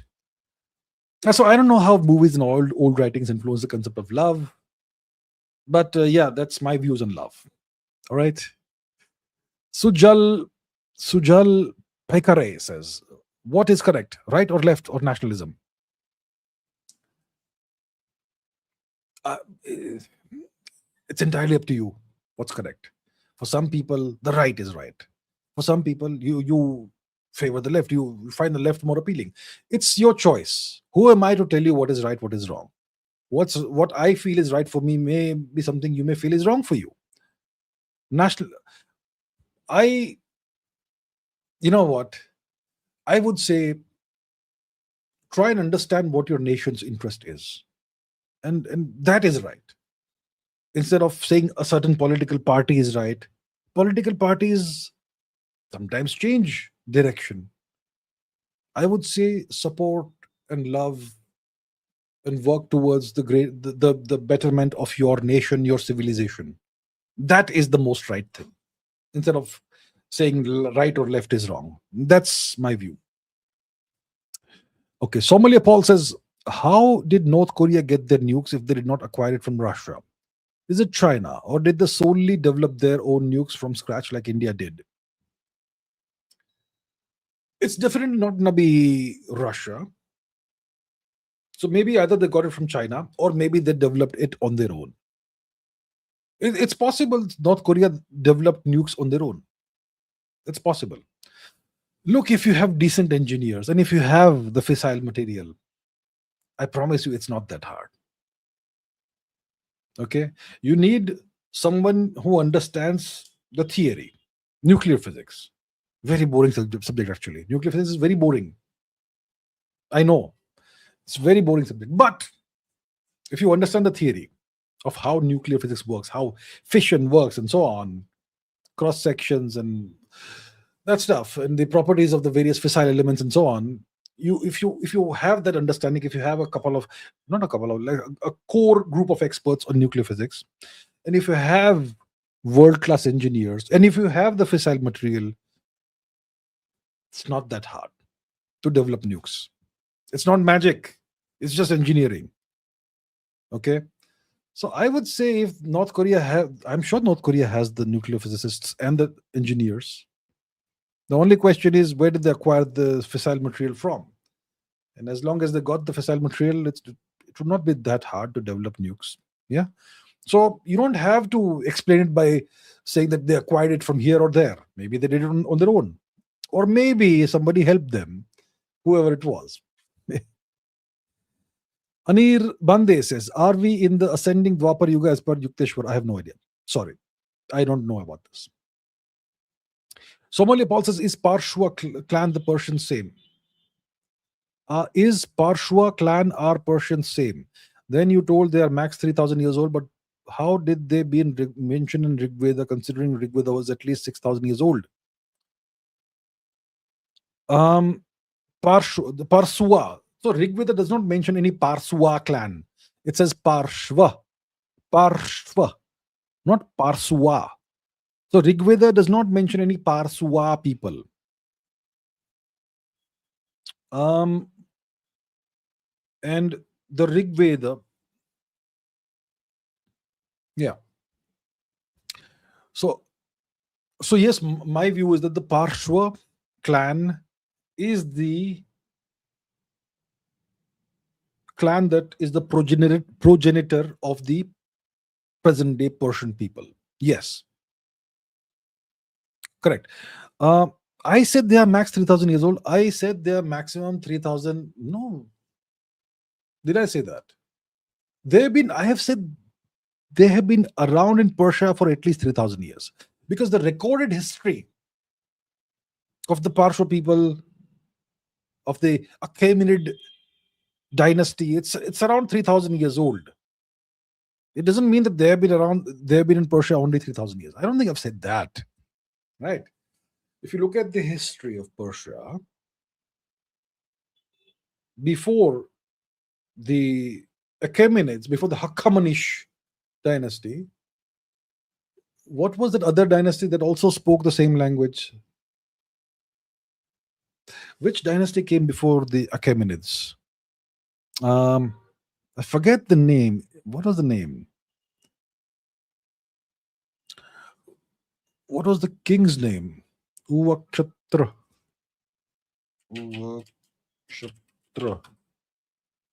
Nah, it's gonna give me some stupid nonsense.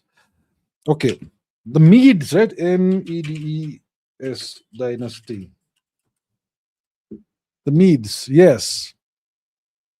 Fravartish, was it Fravartish? Fravartish, yes, Fravartish. Uvakshatra, Astyagata. So even these Medes, they spoke a Sanskrit-derived language, clearly. Their names were not Fravortis and Sayaksaris and Astyagis. They were Fravartish, Uvakshatra, and Astyagata. And Astyagata's grandson was Kurush II, the Great of Persia. So they were connected. They were related to the Achaemenids. So most likely the Median dynasty and the Achaemenids were both descended of the Parshva people. And we're talking about something that's happened in the past 3,000 years only. It doesn't mean the Parshva people have been around in Persia only 3,000 years. It means that they suddenly, in the past 3,000 years, around that time, they started showing great signs of greatness and imperial expansion. That's what it means. All right. Abhirup Sarkar says, how much is it possible for people to regenerate muscles and core strength in their 60s? I suppose, I'm sure you can't build muscles like you could do in your 20s and 30s when you're in your 60s, but I'm sure you can still regenerate muscles, core strength, and so on with with a good diet and with proper exercise. Even in your 60s, you will have to take care of your joints. Joints are a problem as you grow older. Yes, you have to take care of your joints, your shoulder joints, your spine, your lower back, upper back, all that, your hips, your knees and ankles. You have to take care of that, even your elbows. So you have to be more careful in what you do. Maybe use barbells instead of dumbbells, and so on and so forth. But it's certainly possible with the right care and the right training methods and all, that you can still regenerate muscles and core strength and still have a reasonably yoked physique even in your 60s with the right diet and right all of that. Yep. But you won't be able to achieve the same results you could have achieved in your 20s and 30s. That obviously is a limitation. Okay, Arpit Guglani says Methi just ordered Meta to revamp their algorithm and asked for a compliance roadmap to curb anti-India propaganda.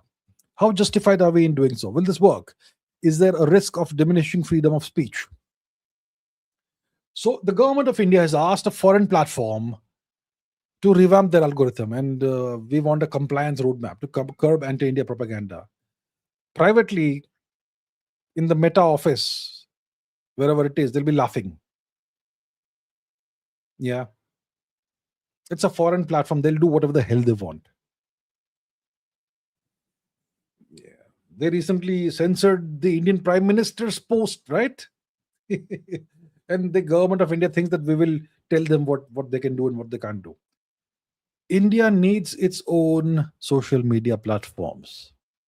The government should enable the right conditions for this to happen. Imagine you have a nation, the fourth largest economy, or whichever largest economy it is, the largest population in the world, and your leaders use foreign platforms to communicate with your own people. Yeah. Is that something to be proud of? Does it evoke pride in your culture, in your country? And how justified are we in do this? Sure, we are justified. If you want to operate in India, you have to do as per our rules. That's justification. That's a valid justification. Is there a risk of diminishing freedom of speech? If you are on a foreign platform, there's no freedom of speech. What diminishing freedom of speech? Right? There is no such thing as free speech, my dear friends. There is no such thing as free speech. You think I can say everything I want to say here? Do you think I exercise freedom of speech over here? Let's talk about freedom of speech. I don't know what people imagine that there should be freedom of speech. There's no freedom of speech. Do you think I exercise freedom of speech here? I am very careful about what I say and what I don't say. You may not realize it. I may look like I am just effortlessly saying whatever the hell I want to say. No, I am very careful about what I say and what I don't say. There are things I never say. And then you people get upset that he doesn't say these things.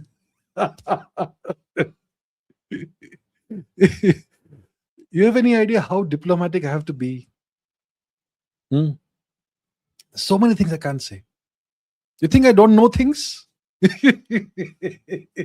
I know things you can't imagine, but I can't say that. Say those things here. There's no free speech.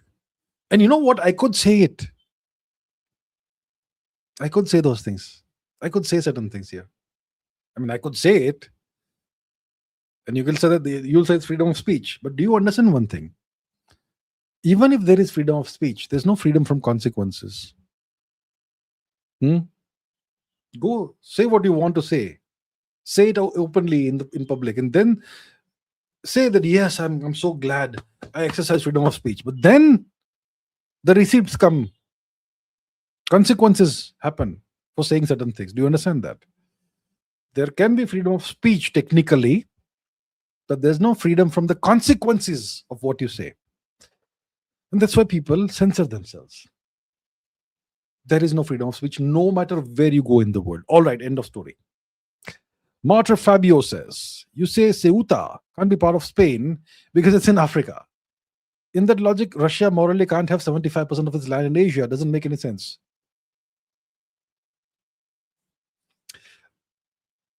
I shall choose not to exercise my freedom of speech here.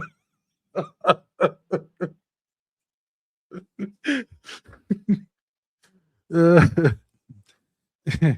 in geopolitics, you have to be hypocritical. Hmm? In geopolitics, you have to be hypocritical. You should have double standards in geopolitics. You should apply one set of rules to your friends, and you should apply a different set of rules to those who are not your friends. Am I being a hypocrite? Sure, I'll be a hypocrite. I'll be a hypocrite. So I say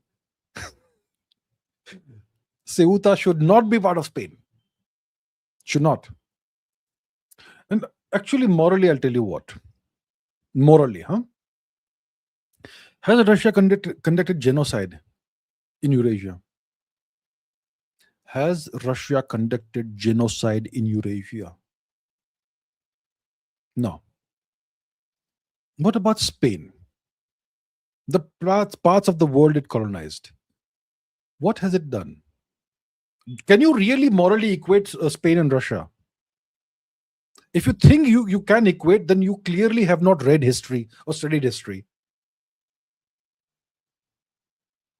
Or you may have studied history very superficially.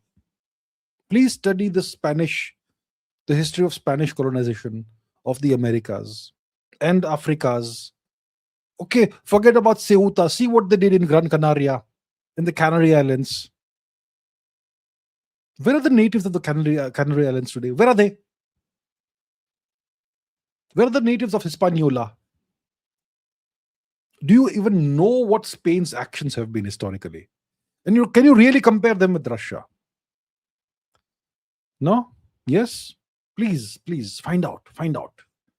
Don't just come and pass judgment, sir. Please don't do that. Morally. First be factual, then we'll talk morally. And anyway, I employ double standards. One set of standards for my friends and one for those who are not my friends. Is what it is. V Karma says, where does Russia stand in AI and semiconductors? I have no idea where they stand. They have an AI policy and semiconductor policy. I have seen Mr. Putin's signature on the document. I don't have it here right now, obviously. So they have a policy. But where are they in this? I'm not sure. They seem to be very quiet about this. Either they're doing nothing or they're doing it very quietly. Aryan Rocking Gaming, good to see you. Says, I am going to happily start my undergraduate in maths and hope to do research in pure maths. Need your blessings and advice as you have been in academia in the past. First of all, blessings. I'm so glad that you're pursuing this very difficult field. Pure mathematics is beautiful, of course. Beautiful. But it's difficult. Even for somebody who loves it and it's still difficult. So, you know what? You're doing it happily. I'm glad. Very glad.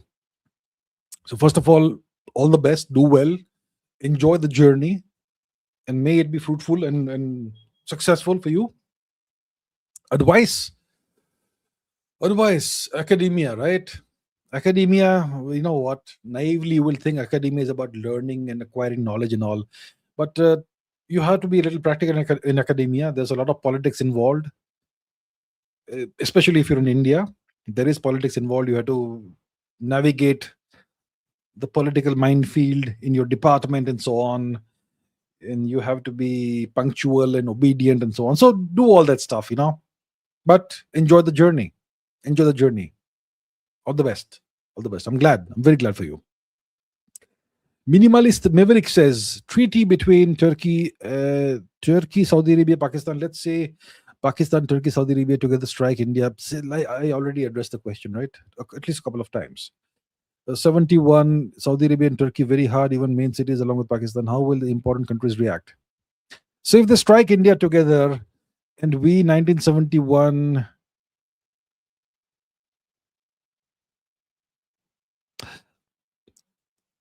See, Saudi Arabia and Turkey are in no position to attack India.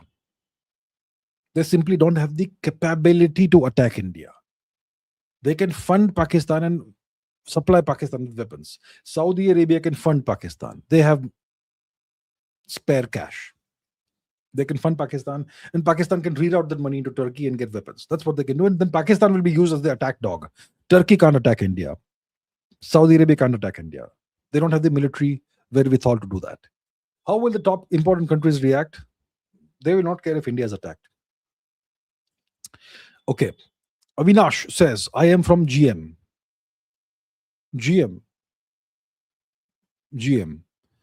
My only point in reservation debate is just to increase the cutoff for SC/ST and make it equal as GM. That would ensure quality. What is GM? General.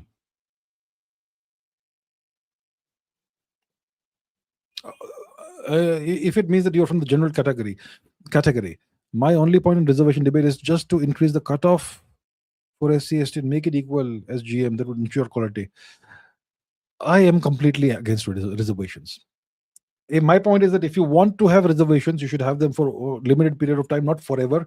And secondly, reservations should be on the basis of economic conditions, not your so-called caste. That's my point. That's where I stand on the matter. What you're saying is also actually logically rational and valid. Make the cutoff equal to GM to ensure quality, but if you change anything, then you will lose votes, right? That's the thing in democracy. So Kakashi says leaders should have right beliefs and be incorruptible. Yes, ideally they should. Yes. They should be, well, the right belief means, what is the right belief? Who decides what's right? What is right is the national interest and the civilizational interest. Their beliefs should align with the national and civilizational interests. That's all you can ask for. And of course, they should be incorruptible, which is very hard to find in human beings. But yes, leaders should have that. Yes. Rex says, what does drift mean in ancestry tests? Mine shows the strongest drift for step MLB at 28%, but the highest contributor of my genetic makeup is Sarazm, Iranian Neolithic at 45%. Step is the last of the contributors. Drift. Drift means you move away from something. Strongest drift for step MLBA, 28%. Highest contributor is Iranian Neolithic, 45%. Step is the last of the contributors. What does drift mean in ancestry test? Before I even go to Google, let me think about it logically. Drift means you move away from some baseline, from some median, from some average. Drift. So let's say you are Indian, and let's say that the average Indian person will have a certain percentage of this, certain percentage of that. So in India, allegedly, we have ancient ancestral South Indian and ancient ancestral North Indian, AASI and AANI. So the average Indian person will have a certain percentage of AASI and certain AANI and certain step component and certain Iranian or whatever, that basic genetic makeup. So how far are you from the average? That is the drift. That's how I understand it. Now, let me not go and Google it. You can Google it up and see if I'm correct or not. But from a logical perspective, from first principles, that is what drift is statistically. How far you are from the mean, right? So if your strongest drift is for step MLBA, it means you are 28% different from the average Indian or the average population that is representative of you. And step is the last of your contributors. Okay. So I think that's what it means. Please look it up and see if I'm correct or completely wrong. Okay. Podcast Punjabi says, is it true gold potassium oil found in Punjab? I have no idea. Have gold, potassium, and oil been found in Punjab? Yes, significant reserves of potash have been discovered. Historical traces of gold have been identified in certain riverbeds. An exploration of oil and natural gas are underway in Punjab. Fantastic, fantastic. All right, all right. Natural gas and oil. Oh, balle balle. Let's have oil and natural gas in Punjab. Excellent. I hope it. I hope it's found. Okay. Reality. Reality is all inclusive. Says I call it the colonial Aryan imposition myth. Yeah, it's a good term. Yeah, yeah, yeah. Yeah. All right. Fast Snail says Rubio policy shift to fund nations without NGOs. So India has this FCRA bill, right? We're going to, tighten the laws about how money can flow into NGOs from abroad and so on. Because India has more NGOs than doctors. India has more NGOs than schools, right? So now the US is going to try and circumvent that. That's what they're trying to do. Yeah, all right. They're going to find other ways of funding. So it's not like they will not fund nations that have NGOs in them. Every nation has NGOs. They'll try and find other ways. They'll try and find ways to circumvent India's new law. Minimalist Maverick says, when will US and China bow down to India? I am not a fortune teller or of someone who sees the future. I would say it will take a long time before this happens. Yeah. Reality is all inclusive says, do Indians underestimate their internet influence? I don't think so. I think Indians are very aware of the sheer volume of Indians that you have online. And if they underestimate it, well, they should not. Yeah. Piyush Tina says, please stream in 2K or 4K 1080p is not clear. All right, so thank you for the recommendation. Lippy the Lion says, in Galaxy ESO 253G003, a star is partially shredded every time it approaches a central black hole. I wonder how that region led the star to form to begin with. Maybe the star came from somewhere else. Stars move around. See, the sun is a pretty stable star.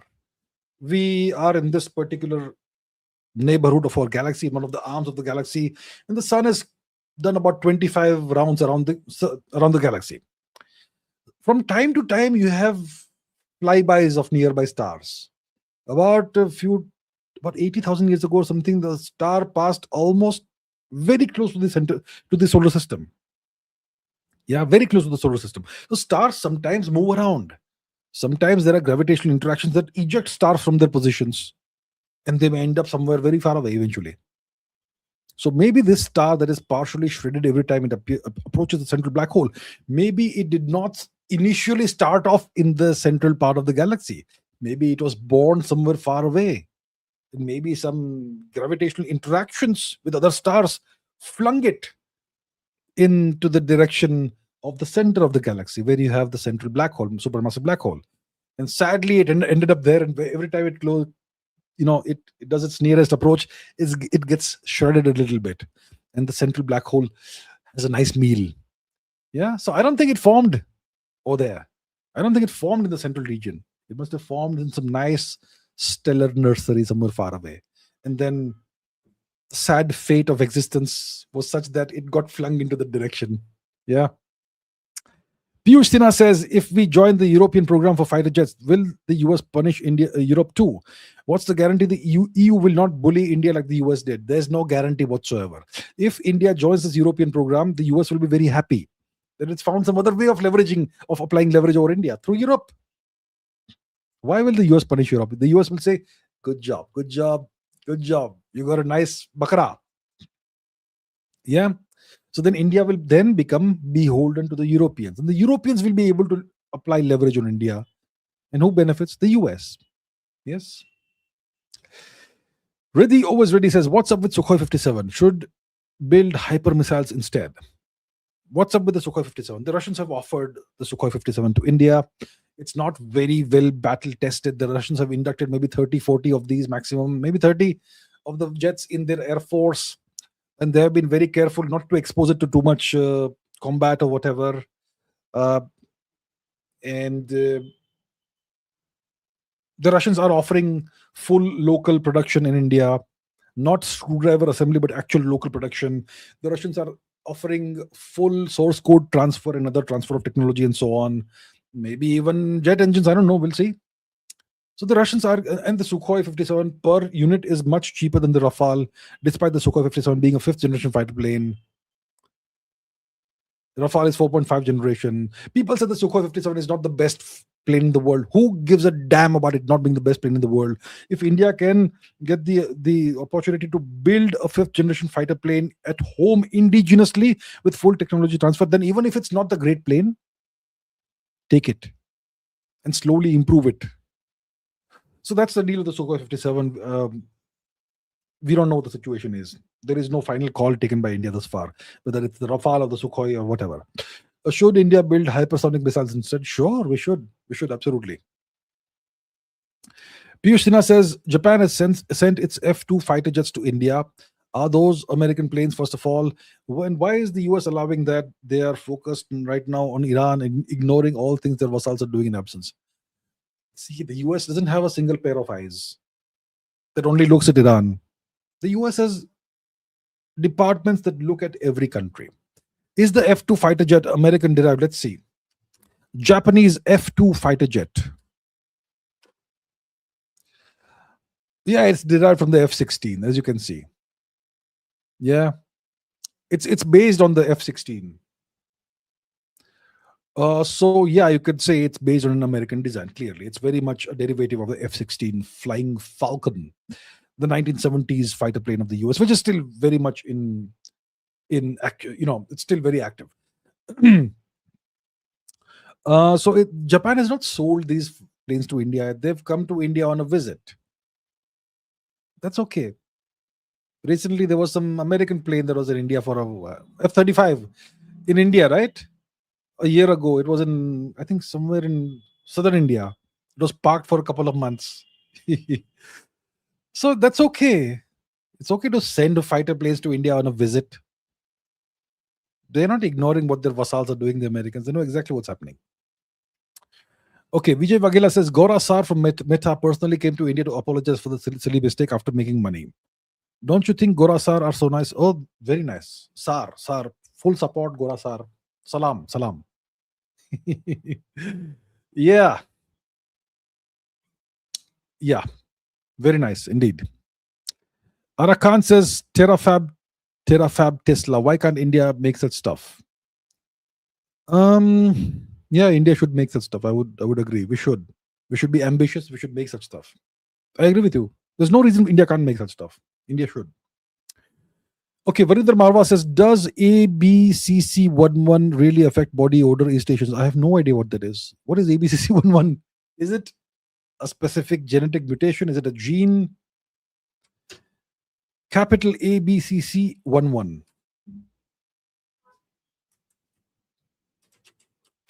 What is ABCC11? ATP binding cassette subfamily C member 1.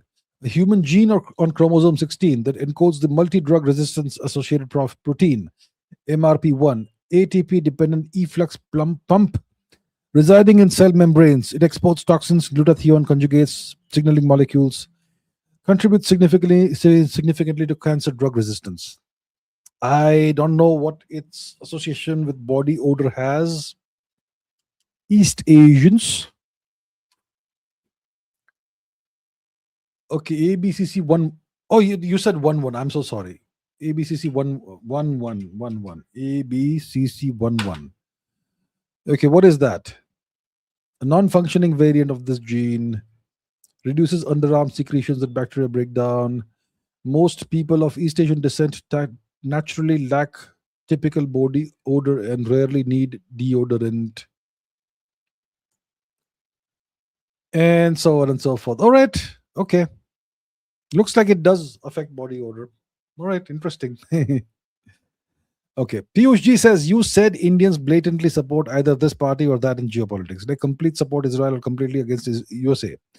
And that's because of our education system that kills critical thinking. But where's the but? Is there a follow-up? But Japan had the best education system in the world, yet there were rallies in support of Trump. Does that mean Japan's education system was rubbish? That's a very good question you ask here. Japan's education system is fantastic. in science and technology. Excellent. The Japanese education system imposes tremendous burdens on the children. That's also true. It produces robots. But what does it teach about Japan and history? Huh? Have you looked into that? It teaches children that Japan is an evil nation, that Japan did evil deeds, that Japan deserved the nuclear bombs, that America is the good master, that America is a good guy. America has 130 military bases in Japan to safeguard Japan, to protect Japan. And Japan needs the big daddy's protection always. And Japan is evil, and everything bad that happens to Japan is well deserved. And America is superior, and America is good. That's what they teach, please. All right. Anirban says he might eat beef, but he has good range as an actor. And as per you, who could have played the role of Lord Ram? Maybe Hrithik Roshan. Okay, good range and all. Who should have played the role of Lord Ram? Find a new actor who has never acted in a movie before. Why do you need some so-called superstar from Bollywood? Why can't you find a new actor and new actress, talented and never seen before on the big screen? Why can't you find that? Do you only have to choose from a pool of 15 people? Why are Indians so mentally constrained? There are tens of thousands of aspiring actors and actresses who are desperate for a role and who are talented. Look at how Hollywood does things. When there's a new series that comes up, they bring in completely unknown people, and in a couple of years they become superstars because they act so well, they perform so well. Why can't India do that? Indians simply can't think beyond the little box that they have put their heads inside. Who should have played the role of Lord Rama? A completely new actor who nobody has seen before. Find a fresh face, unspoiled face. Can't you do that? No, they won't do that. They want some so-called superstar. I'm not wasting my time or my money on this movie. Reality is all inclusive says, why India secular despite religion based partition? I have no idea. Makes no sense. Vibhav Kumar Divangan says, smoking joint and watching. Your opinions on smoking ganja? Okay, good for you. You're enjoying it. Enjoy the joint.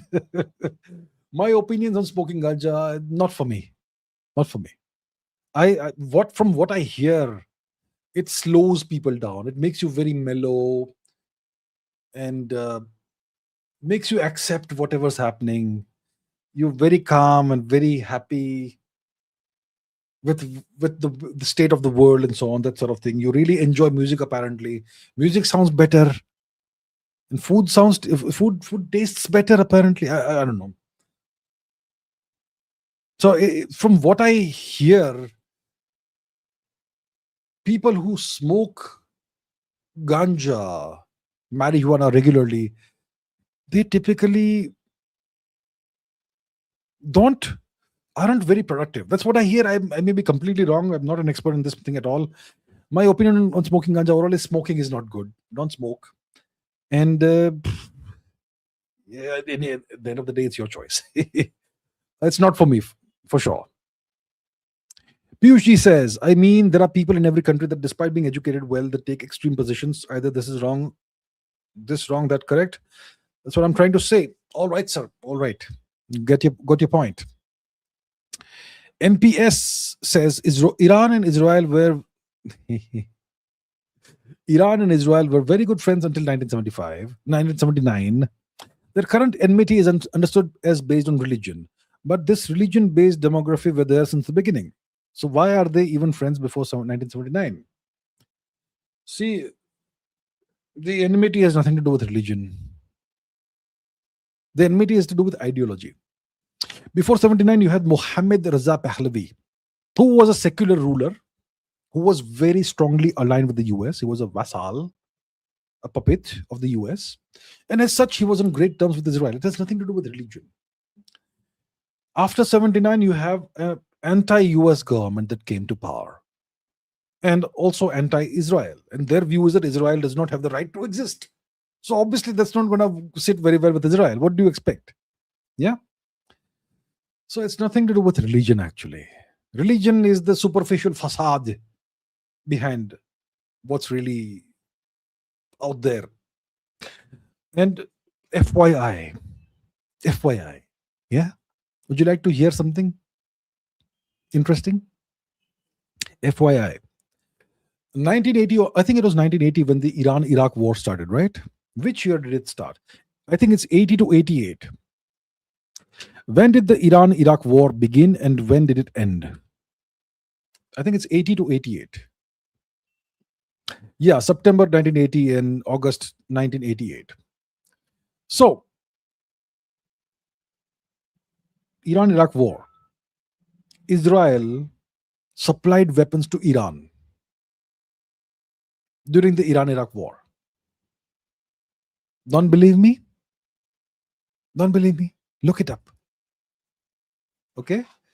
Between 1980 and 1988, Israel supplied weapons to Iran, its sworn enemy. Very interesting. Look it up. Fact check me. Piyush Ji says, Safed Booth says, asks, any chances USA may push Pakistan to send boots on Iran? In exchange, they might give all the nasty Pakistan desires, even military rising teeth, Pakistan to teeth. Will India at least now increase missiles?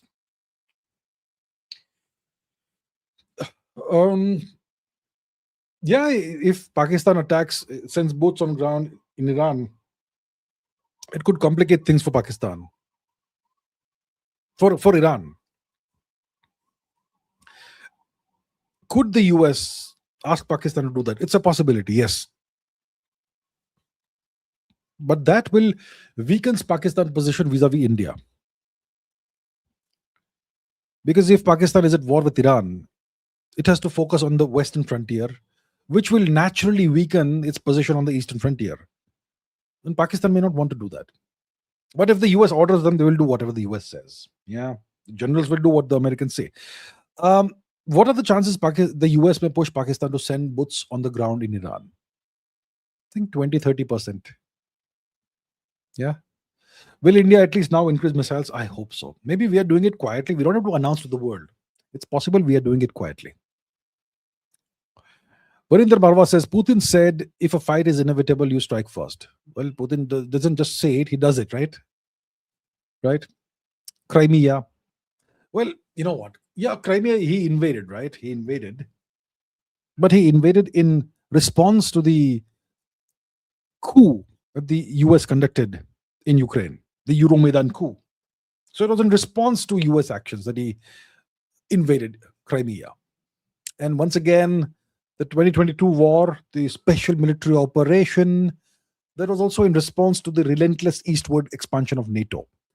So, yeah, it was all in response and retaliation. But if a fight is inevitable, you strike first. And that's what Putin does. Yeah. Piyush Sharma says, Manhattan is asking, Elon Musk Falcon rocket 4,000 kilograms crashed into the moon. It formed a crater. What if this happened on Earth on flat land? Okay.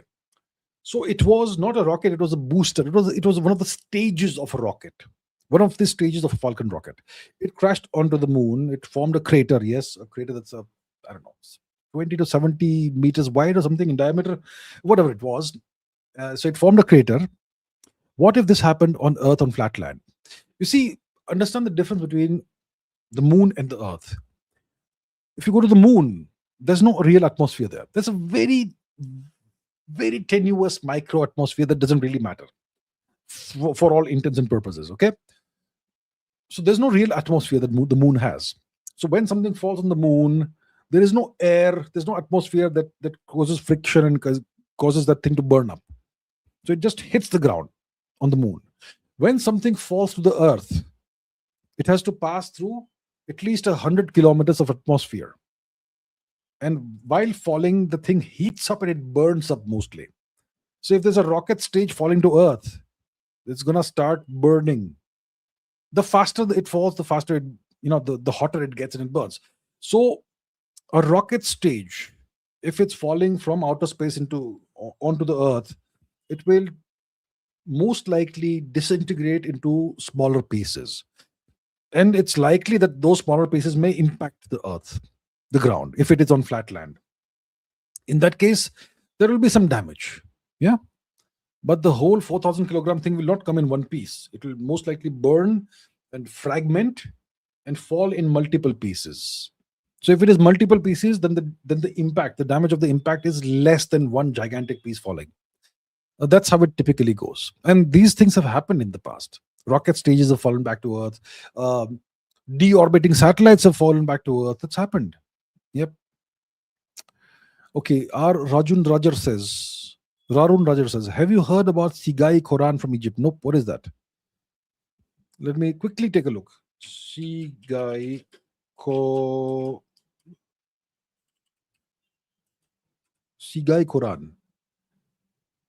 No idea. Chikai Quran. Oh, yeah, some Tamil Brahmi inscription, right?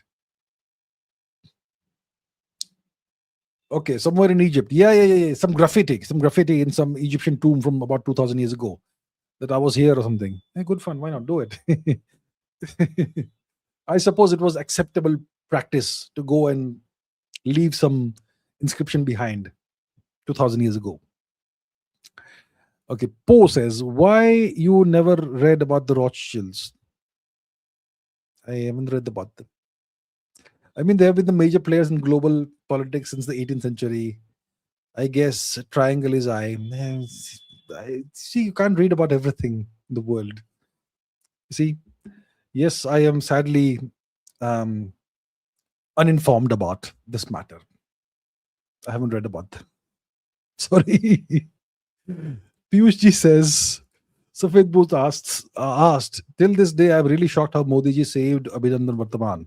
If Asim Munir captures any pilot now, will they give us back like before? Are Pakistani fifth generation jets better than ours? Pakistan doesn't have fifth generation fighter planes. It doesn't. It has the F-16 and so on, and the JF Thunder Dragon thing, whatever, JF-17 or whatever. It doesn't have fifth generation fighter planes.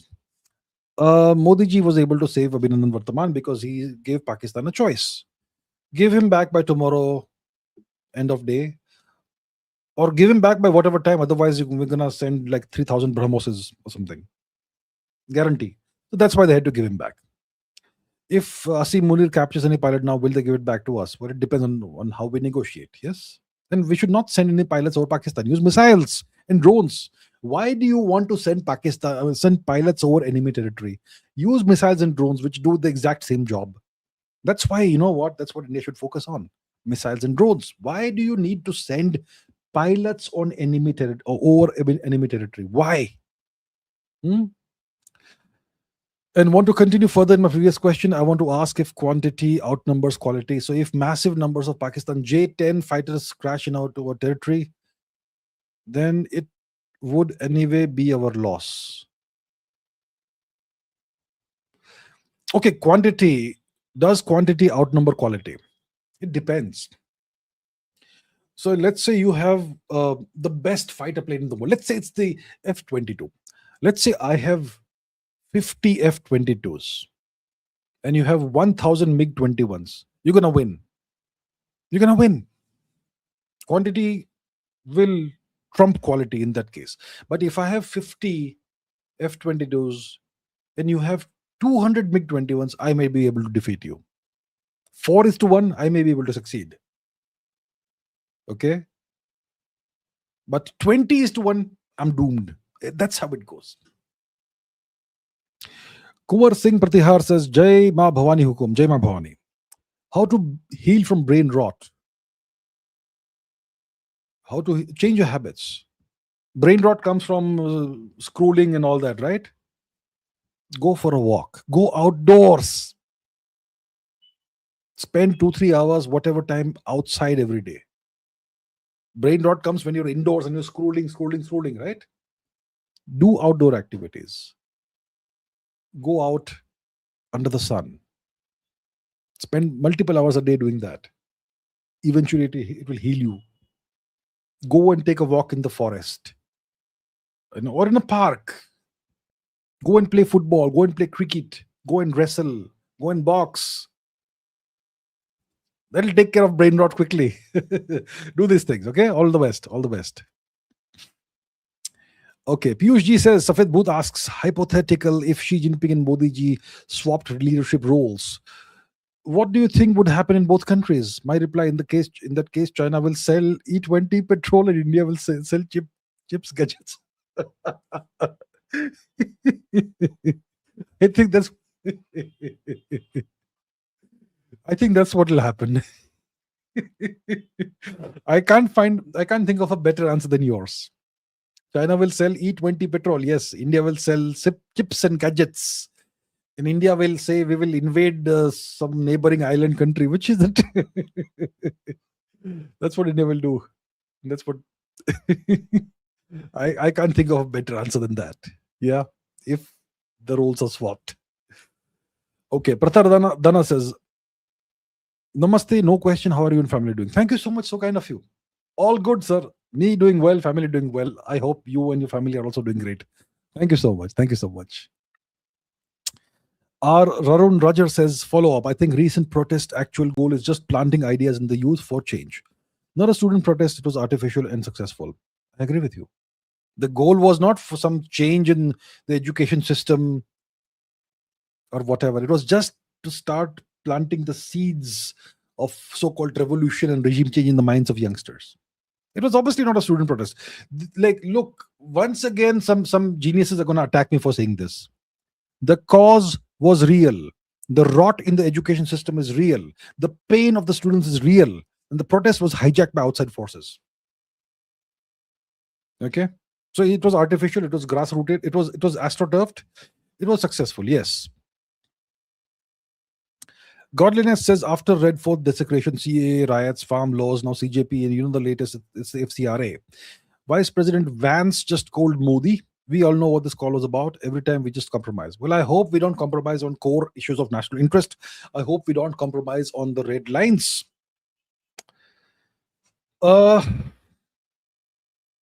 CJP, farm, yeah, all of these things, India has kind of, chosen not to confront, chosen not to use the rod, chosen to be flexible, chosen to be malleable. Yeah. And I see what matters is what we achieve in the long run. I think the government was right not to crack down on the students or whatever people were demanding. CAA riots, that was very unfortunate. Farm laws being taken back. Once again, the government bent its knee. So overall, it was disappointing, but overall, I can understand why they have done this. They don't want to make a big deal out of smaller matters. They want to keep their eye on the bigger picture. Yeah. Humanity survives this. Will future maps have more or less countries? Well, it depends. If you're talking about the next 20 years future map, next 50 years, next 100 years, next 200 years, who knows? Sometimes you will have more, sometimes you will have less. Right? There's not one future, there's multiple futures. Which lens are we talking about?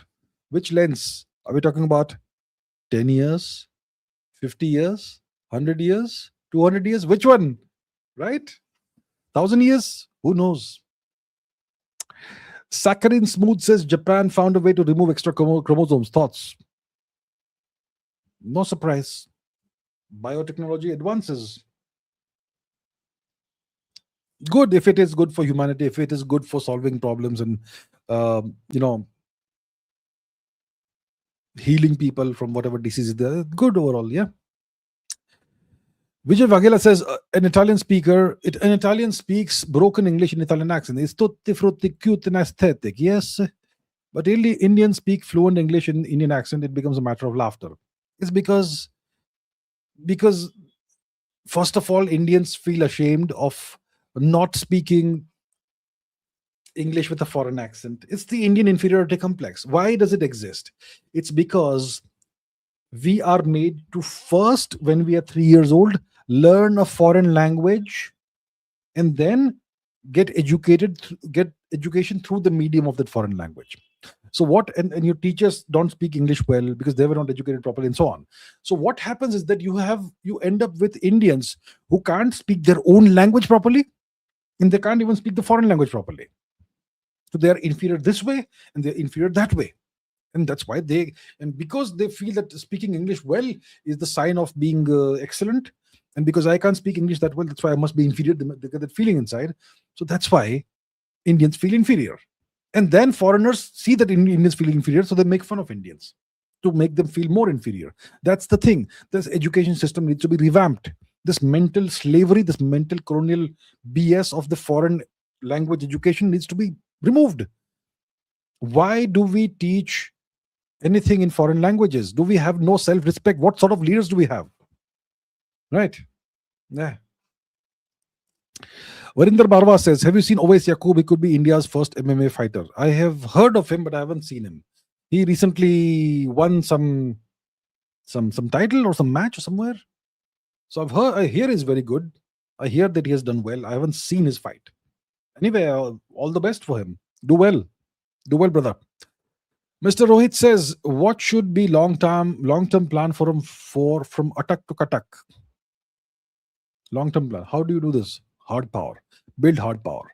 Build such incredible hard power nobody can even countenance challenging you. Hard power at scale. That's what India should build. And then attack becomes inevitable. Anubhav says, your views on Trojan War, Battle of Troy, is it just mythology or truth? Elements are quite mixed to be completely true. It's true. They have discovered the site of Troy. They have discovered the actual archaeological remains of Troy. Let us go and find it. Yes, shall we? Let's go and find it. And see, Troy was a Greek site, right? It was Greek. Where is Troy today? Yeah? Where is Greece? Greece is here. Is Troy in Greece? Troy is Hisarlik. It's now in Turkey.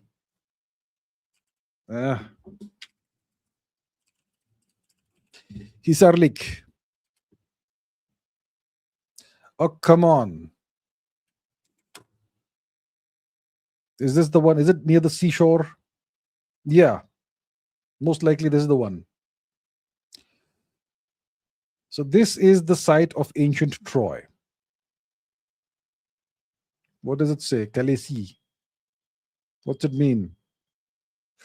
There are multiple Hisarliks. Is this the one? Cemetery. Okay, let me do a Hisarlik Troy.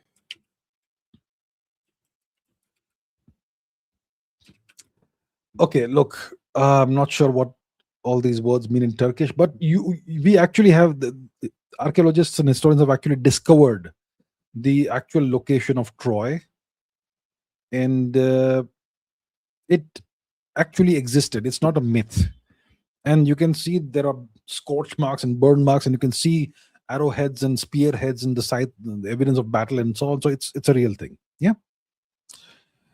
Deepesh Sharma, thank you very much, Deepesh Sharma.